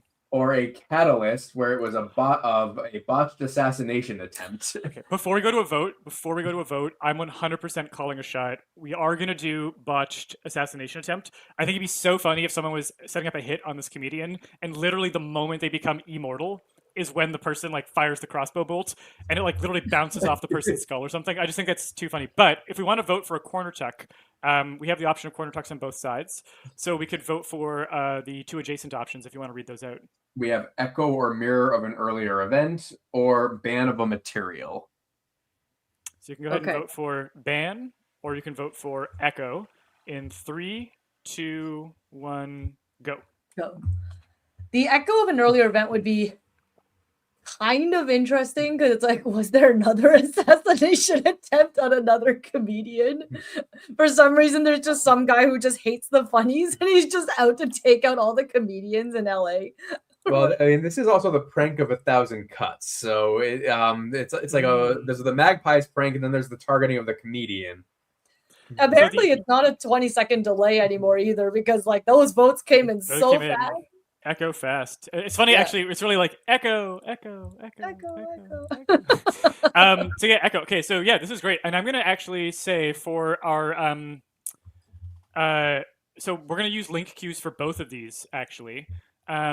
The assassination attempt was on the entertainer, so we can just draw link cues to point from that cue to the entertainer card. And then the echo of echo or mirror of an earlier event is the assassination. So we would actually just draw link cues pointing to the assassination cue, or draw link tokens there, which closes this one off. So I think let's either expand one more, or let's draw start something new, because we are sort of running out of space here. Yeah. Like we will just so you guys, if you guys want to use these prompts for yourself too, we will take a photo of this and post it to our social media. Yeah. And so like if you're really digging this magpie deity that I'm really digging this magpie deity. Yeah, you're digging this magpie deity and wanting to learn more about the mortal. You can always take this prompt. It's on our social medias at like Story Engine Deck. So you can find us at Story Engine Deck. Facebook, Twitter, Instagram, Threads, Blue Sky, YouTube, you name it, we probably are on it, and we will share it on that. And you can always take this prompt a little bit further as well. And even the replay crew, if you guys are like looking at this prompt and you have interpretations of where you're taking this story, please share in the comments as well, because we always love seeing like the stories that everyone is coming up with. Okay, so I think I have an idea of what we can do next here, because I love this pitch from Keybrush. Maybe this mirrors how the magpie became a deity. So maybe the person who became the magpie in a similar switcheroo got brought into that the mortal made deity. So in fact, the echo is of both of these things, of the botched assassination and the mortal made deity. So let's go ahead and, Eric, I know this is going to be really annoying, but let's scooch the whole prompt up to the north. As far to the north as we can, so we have room for, and we're going to do a brand new prompt, but set in the same cinematic universe here. But we're going to start fresh with a figure card, and I myself am torn between doing a figure card from the main deck, from the emblems expansion, from the namesakes expansion, or from the deities expansion. I think we haven't seen a primary. Oh, they would all work. They would all work so well. Let's go ahead and draw one from the namesakes expansion. Oh, you know what? Let's put it to a vote. Let's put it to a vote. I think I'm going to recommend against deities for reasons that I won't get into. But let's vote for either main deck, emblems, or namesakes. You can go ahead and vote on main deck, emblems, or namesakes in 3, 2, 1, go. And we'll draw a figure card from that. Yeah, it's interesting. When you're saying you weren't getting the reason, I sort of get it, though. Because I think sometimes, like, I don't know about you, but I really like working with stories where there's only really, like, 1 or 2 omnipotent, like, human, like, beings. And then but it's like humans that makes things interesting, because deities often are limitless in some ways. Like, they have limitations in some ways, but they are limitless in terms of their power. And it's like, how OP can you get, right? Like, I think there's a reason why, like, people use the term OP in video games and stuff, because it's like, it's when you get that powerful, like, what else can you do? Or you're going to get very cerebral in the conversations that you're having. Yeah, and in my case, that's an interesting angle on it. I do like that angle, and I think I agree with it. In my case, structurally, the way the primary side cards are designed in the deities expansion for cards that aren't deities is that they have a nickname that is connected to a deity. And I want the character who became the magpie to be someone who wasn't already connected to the gods before they became a god. I want them to be a rando off the street. Like, that's something that's really fun about how this god swapping is happening, is it's someone who, like, wasn't necessarily, like, the voice of the god or the harbinger of the god. So I want to pick someone who doesn't have that connection. It looks like namesakes got it here. So let's go ahead and draw a figure card from the namesakes expansion so we can see how those work. We'll catch you later, Taylor. Thanks for joining us. We have Fist of the Blank, and we will draw a card for that. We have the Blank Whisperer. We have the Blank Runner. And the Blank Tester. So we have Fist of the we have Fist, Whisperer, Runner, or Tester. 3, 2, 1, go. 2, yep. Beat me to it. I was trying to decide whether I wanted to just, like, assert the vote. And then in my contemplation, we put the vote out there. Although I might maybe jump in and want to, like, whatever the folks pick as the namesake, I want to pick the link that goes with it. Cool. Because I think I can see, like, a whole flurry of little ideas around this. What do we get? 2 for Whisperer so far. Tester. Whisperer, oh, it's tied. Tester, oh no, Whisperer just got Whisperer it. Gets it. Cool. All right, so then we'll do main deck draws here. And Maruki, this is your pick for what kind of Whisperer we have here. Okay. So our draws are the creature deck and the location deck. Creature deck and location deck. Oh yeah, and very briefly, Lore Master's deck, you can create so much different stuff with it. We actually go through the card types very quickly. This is worth reviewing. We have figure cards, which are figures from prominent figures of your world. We have faction cards, which are organized groups and interest groups. We have event cards, which are events from the history and timeline of your world. Location cards for building locations and settings. Object cards, which are great for building artifacts, objects, equipment of note. Materials cards, which are great for building the raw resources that fill your world. And then creature cards, which are used for designing both flora and fauna, and also some magical stuff and constructs as well, but mostly focused on those groups. And yeah, that's why those are the different card types you'll see. Deities is a new card type that gets added to the Deities expansion. So your options are the Villa Whisperer, the Lounge Whisperer, which I just love, the Catacomb Whisperer, or the Flatlands Whisperer, or the Bear Whisperer, the Anglerfish Whisperer, the Fungus Whisperer, or the Falcon Whisperer. Oh my god, I'm like trying to decide like what is this entertainer like what in the world? Do we go with a troll answer? Or do we go with like because the choices here are really either silly or high fantasy. Like there's nothing in between. Well, see, it's funny if the entertainer's a catacomb whisperer because it's like, I don't know, they were like their humor's so dry or so deadpan. They're called like the catacomb whisperer. Well, my suggestion is that this isn't actually the entertainer. So this is the person who becomes the magpie first in the first botched assassination god swap, and then they stay magpie for a while, and then they get swapped with the entertainer. Okay, sorry, my brain. Yes. I clearly jumped ship and decided to go off in a different direction at one point. It's like the catacomb whisperer could like speak to the dead. The lounge whisperer would be another entertainer where it's just like you put me in the lounge and I'm working that room like you wouldn't believe. You know what? They are the first ASMR. They would just go and just quietly in a soothing voice just say things for an hour or two while people relax and drink drinks. I like the people are just voting. Yeah, they're like pitching. Yeah, Moroki's is usurping the vote, but I will take people offering opinions. I was trying to think of like, it's like Falcon Whisperer because it's like, I don't know, maybe there was someone who was like kind of serious and like considered themselves like really powerful or like, you know, like with a mighty bird, but then they became a magpie and they're like, this is kind of dumb. Like, I'm not kind of into this. Like, I thought I would become like a deity that is like that is representation of like eagles or falcons or like birds of prey, and somehow I have to deal with entertainment. This is dumb, and that's why he starts trolling everybody because like he's like not actually there to support them anymore. He's kind of there he became someone who messes with them because that was his way of like getting back at it for becoming like a magpie deity as opposed to like an eagle or falcon based deity. Yeah. Okay, maybe a Falcon Whisperer. I don't know if it makes sense for this particular prompt, but a fungus whisperer is just like a mushroom wizard. Yeah, I was thinking of a similar thing for that. I was thinking that could be an interesting one if they were like, I was thinking actually an exterminator, like they were the fungus whisperer because they're the person who's good at getting rid of mold, which meant that they were going into people's homes and testing a lot, which set them up for their magpie career. But I like Falcon Whisperer. I like this. I like someone who was like serious, and then they were like put in a troll position, so because they needed to like learn to loosen up a little bit, and then they ended up like still bringing some of that more menacing energy to that job, which is how they were like again taking things too far. Yeah.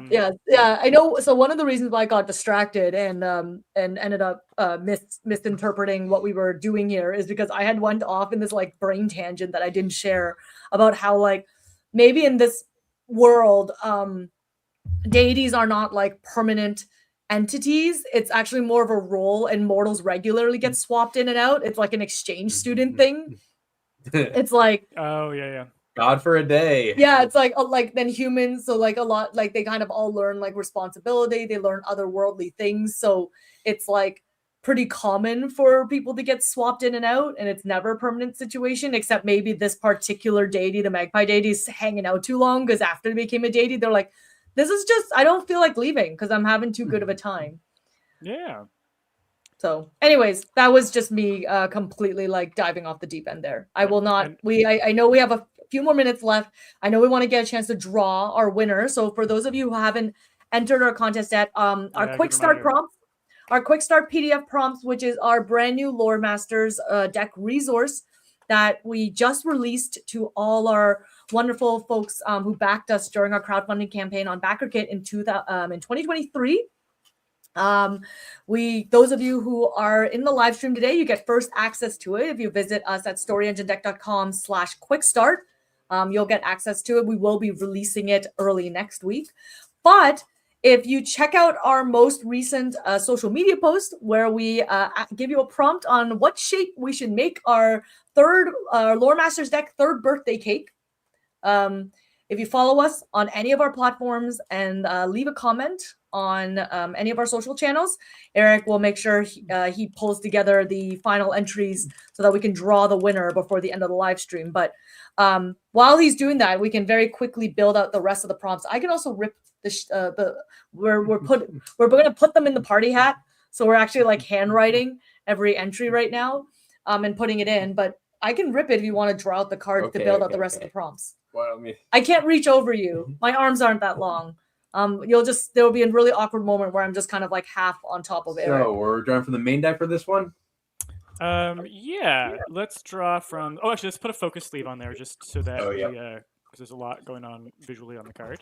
And by the way, when you use a card of this style, whether it's a namesake primary cue or some of like, for example, the deities expansion also uses this style of primary card where the you have a like say you're building a creature but it's named after a god. You treat that first prompt as though it's one of the 4 secondary cues that's going to go on your card. So just keep that in mind. That's one of our 4 slots used up there. And now we're gonna draw some more secondary cues for figures. Yeah, I think let's do main deck to finish out here. Or actually, no. Let's do emblems expansion secondary cues. We haven't gotten to see a secondary cue from the emblems expansion yet. Oh, that's deities.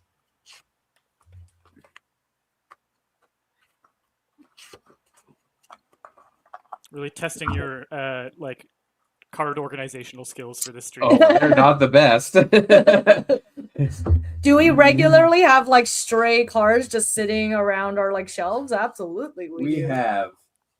Cannot remember their past. Cannot remember their past except for a symbol. I'm calling it actually. Read them all, but I'm calling it. We're doing that one. I'll explain why after. We have designed a popular symbol, an agenda to mark or tag a location with a symbol or rune, or they have a family crest. So cannot remember their past except for a symbol. I think this is when they get shunned. So I think it was who was it who had the suggestion? Talon had the suggestion that they don't necessarily become the comedian. They can like become some other mortal when they lose their immortality. And I think that this is what happens is when they get ungodded and the entertainer steps into the magpie role, when they get taken out of it, they don't remember who they were before.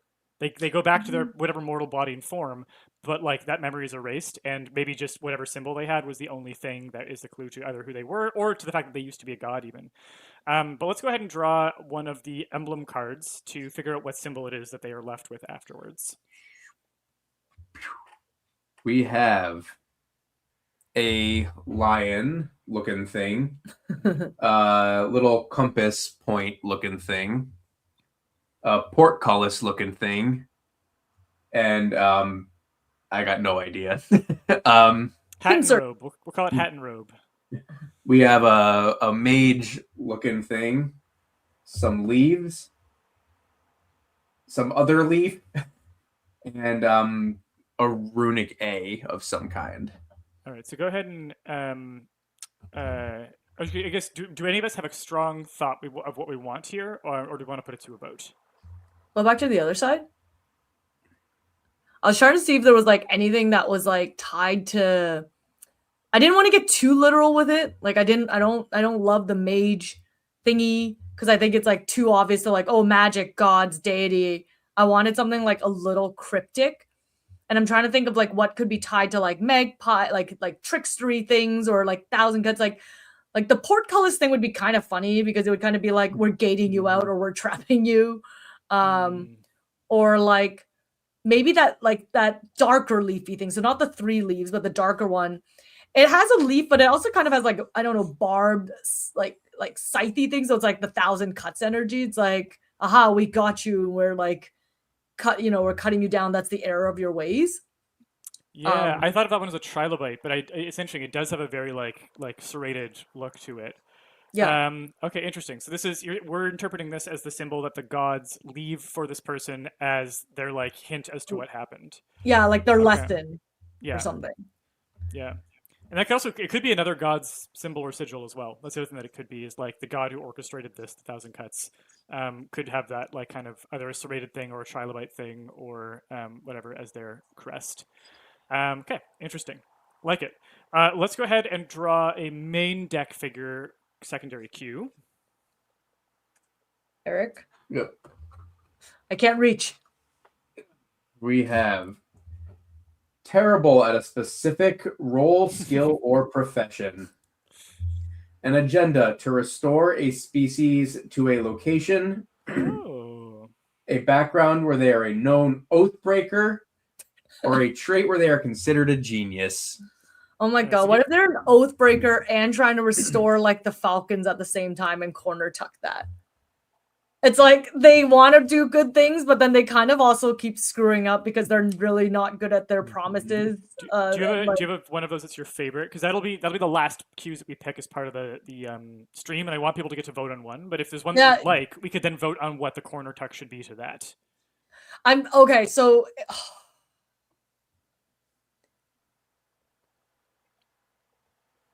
See, I'm terrible at their job is actually kind of funny too. It's like they're like they're all good options. Yeah, we could put it to a vote. We could. Yeah, okay, maybe let's put this one to a vote because clearly my decision making skills just immediately died the moment I was like, these were all really good. So we have Oathbreaker, Restore, Bad at Job, and what was that first one there? Oh, Considered a Genius. A genius. So you can vote in 3, 2, 1, go. See, yeah, they're all. I was like, I love the idea that's like my intentions are good, but I keep just breaking all my promises to people, which seems to fall. It's like that kind of got translated to when they became a deity as well, when they were like, I think I'm funny, but really I just like hurt people instead. Haha, whoops, sorry. Like, wow, wow, wow, wow, wow. So we've got 2 votes for Oath and 1 vote for Restore. Maybe I'm the third vote for Oathbreaker. No, I'll let the chat control it in case it goes off in another. Nope, see? Chat understood me. We got an Oathbreaker. Okay. And then you know what? If we have a vote for Restore, we could corner tuck those there. Okay. Okay. See, does it work? Yeah. Wait, was there anyone who wanted Restore? No one else wanted Restore. Oh, yeah. Wyvern wanted Restore. Okay. I'm going to ruin this, Eric. Hold on. I'm going to vanish weirdly off screen. Oh, God. There we go. And then I do imagine that this Falcon Whisperer is probably trying to restore falcons. Alternatively, they could be restoring magpies, but this doesn't feel like a card draw to me. It feels like a new animal in the mix. You're actually restoring the whales. But yeah, this doesn't feel like a random card draw to me. This feels like we got enough animals in the mix. So I think we'll you can do a little link token to either they're trying to. Okay, it'd be interesting if they actually were trying to restore magpies. And like they are a falconer, but like they are aware that like falcons were like endangering magpies. The other thing that I find really interesting is there's in Irish and English folklore, how many magpies you see is an omen of a variety of different things. There's like a rhyme specifically about this.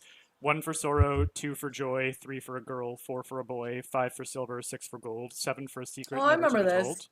Super cool. So I'm thinking like, yeah, maybe they were reducing the populations. The populations actually changed like what omens show up when magpies show up. And maybe one of the reasons they got tagged to become the magpie in the first place was because they had done so much for this god's like chosen creature. Because magpies are also known to be messengers of the gods in myth. So yeah, let's do a little link path leading to the magpie card from restore a species to a location. But for a final draw, let's draw a location card from the main deck. Okay, I will. Eric's going to draw a location card. I'm going to find the right colored link token. We have Cataract, Archive, Resort, or Colossus. Before we vote, I'm just saying a Colossus that is like this giant statue that's also an area of like different bird species living on this massive creature that could even be in the shape of a god or something, I think is super cool. But I'm also like, cataracts are never bad. Archives are never bad. And actually, resorts also work for this kind of thing too. So we'll go ahead and put that to a vote. Colossus, Cataract, Archive, Resort in 3, 2, 1, go. And as Chad is voting, I'm just going to show off our link tokens together as a group because they look like candy. And I always love showing it as like a giant handful of things because it looks like candy. Yeah. And the colors of link tokens, by the way, are not specific to any one card type. They're just meant to be different from each other so that you don't, if you have 2 paths that are crossing, you don't get confused about which. So where was this one going? It is the restoring, we're restoring magpies, I believe what we're doing. Yes. We're not, yeah. So you're going to link that, yeah. Oh, we didn't need that many tokens. No. Okay. Pulled out many. Okay. Pulled out all the tokens just in case. I couldn't see from the upside down where the web lore. Yeah, that lore web is growing really, really big now. So this is where we know why the journal is helpful, why the link tokens are helpful, and all the other tools and accessories that we have. Focus sleeves are helpful. In fact, we should probably focus leave the Colossus. We're still voting on that. Oh, we're still voting on it. Yeah, Colossus is 1 vote, Cataract is 1 vote, and Archive has 2 votes. Jumping ahead of the game. We're at, since we're going to the end of the live stream, we're trying to do all the things like make sure everyone's entries are entered for the draw. Because we're going to be closing that off and doing our draw in like a hot second here. So Archive has it. Archive has it. Yeah. Actually, I mean, it could be really interesting if like the Archive of Birds is like this particular place where they're trying to keep bird species alive, and that's part of why this person is like taking care of birds, falcons and magpies included.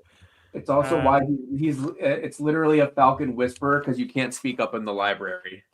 Yeah. They're all the birds in charge of being like, bird, keep it down. Right.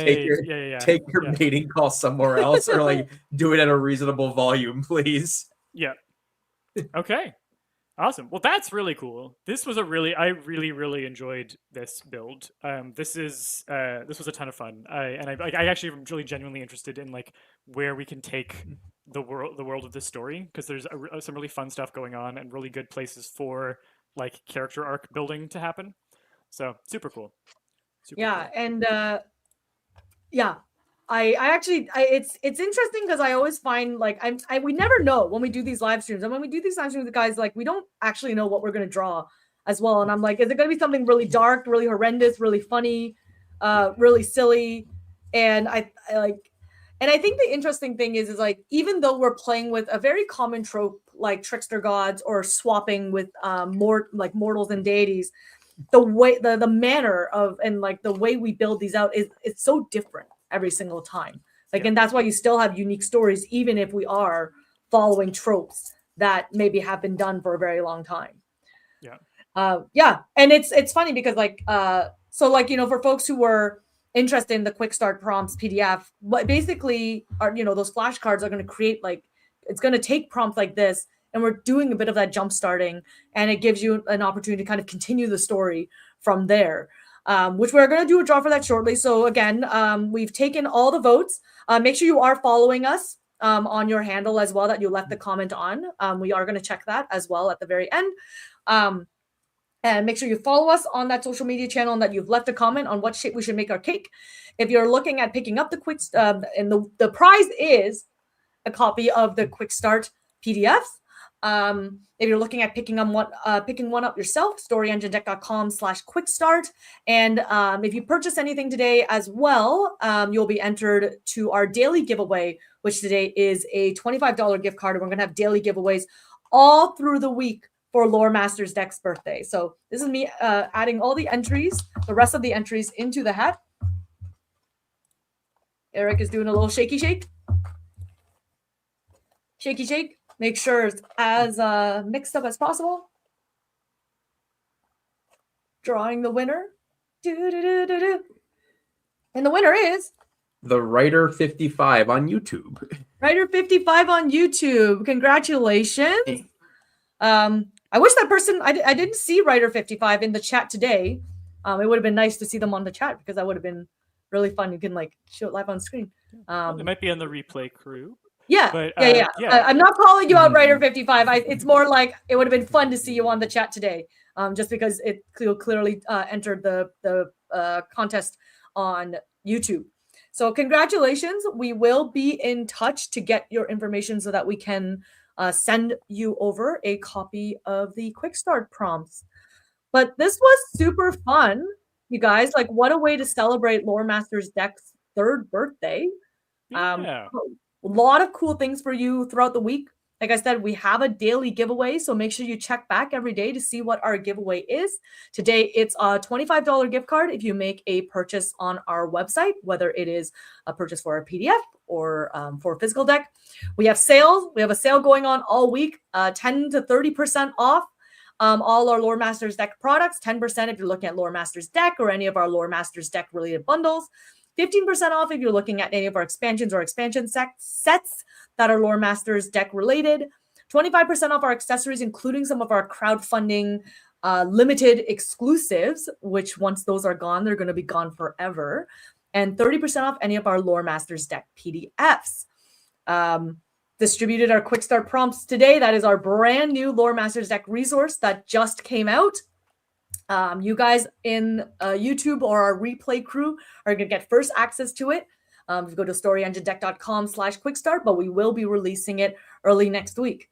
I covered it all, right? I think so. Yeah, it's going to be an epic birthday.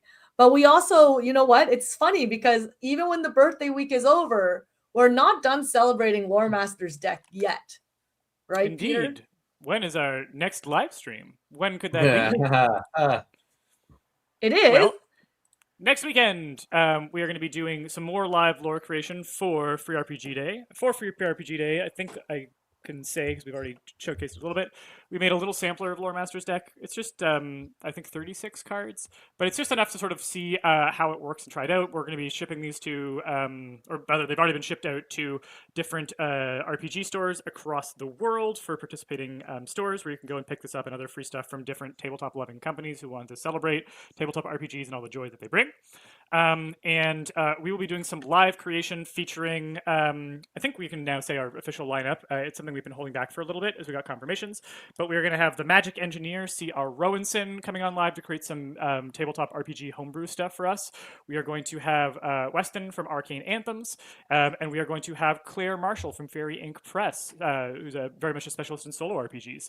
So we're going to be creating some an object, a creature, and an NPC using different prompts from Lore Masters deck. You can see it live, and we're actually going to release stat blocks for these things, 5e compatible stat blocks, so that you can play with them in your games if you want. And you can, again, we'll have our guests leading the creative process, but you will be able to vote every now and then, so this will be something that you'll have a hand in creating. So you can join us on the 27th. You can hit notify me, because we already have a link up for that live stream on our YouTube. And also on YouTube is the time, which maybe you remember off the top of your head. I don't actually. I believe it is noon again. I think. Noon. Okay. All of us trying to remember what we do every single week. Let me just double check that really quickly. Yes. And yes, Weber and I did find out what was happening with Free RPG Day in the UK, and that's really sad. I know those guys work really hard to get everything done super early. When I was talking about freight issues happening around the world, customs unfortunately is one of those things that sometimes you just cannot account for, no matter how early you plan for it. So, but I did hear that it will eventually come to you, and hopefully you guys will get a great belated Free RPG Day when all the kits arrive to Europe. And it looks like it is 1 o'clock, not noon. 1 o'clock. So clearly, why do we keep changing the time, Peter?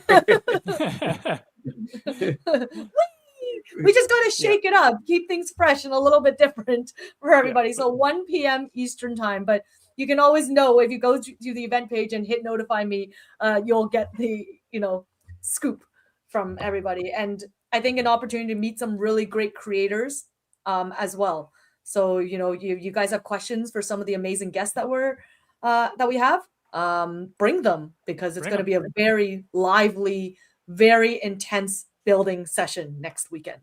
Yeah. But until then, thank you all so much for joining us. Thank you for celebrating this birthday with us. I gotta empty the and we will catch you next Saturday for a extended party with Lore Masters deck. Thanks, everyone. We'll see you then. Bye.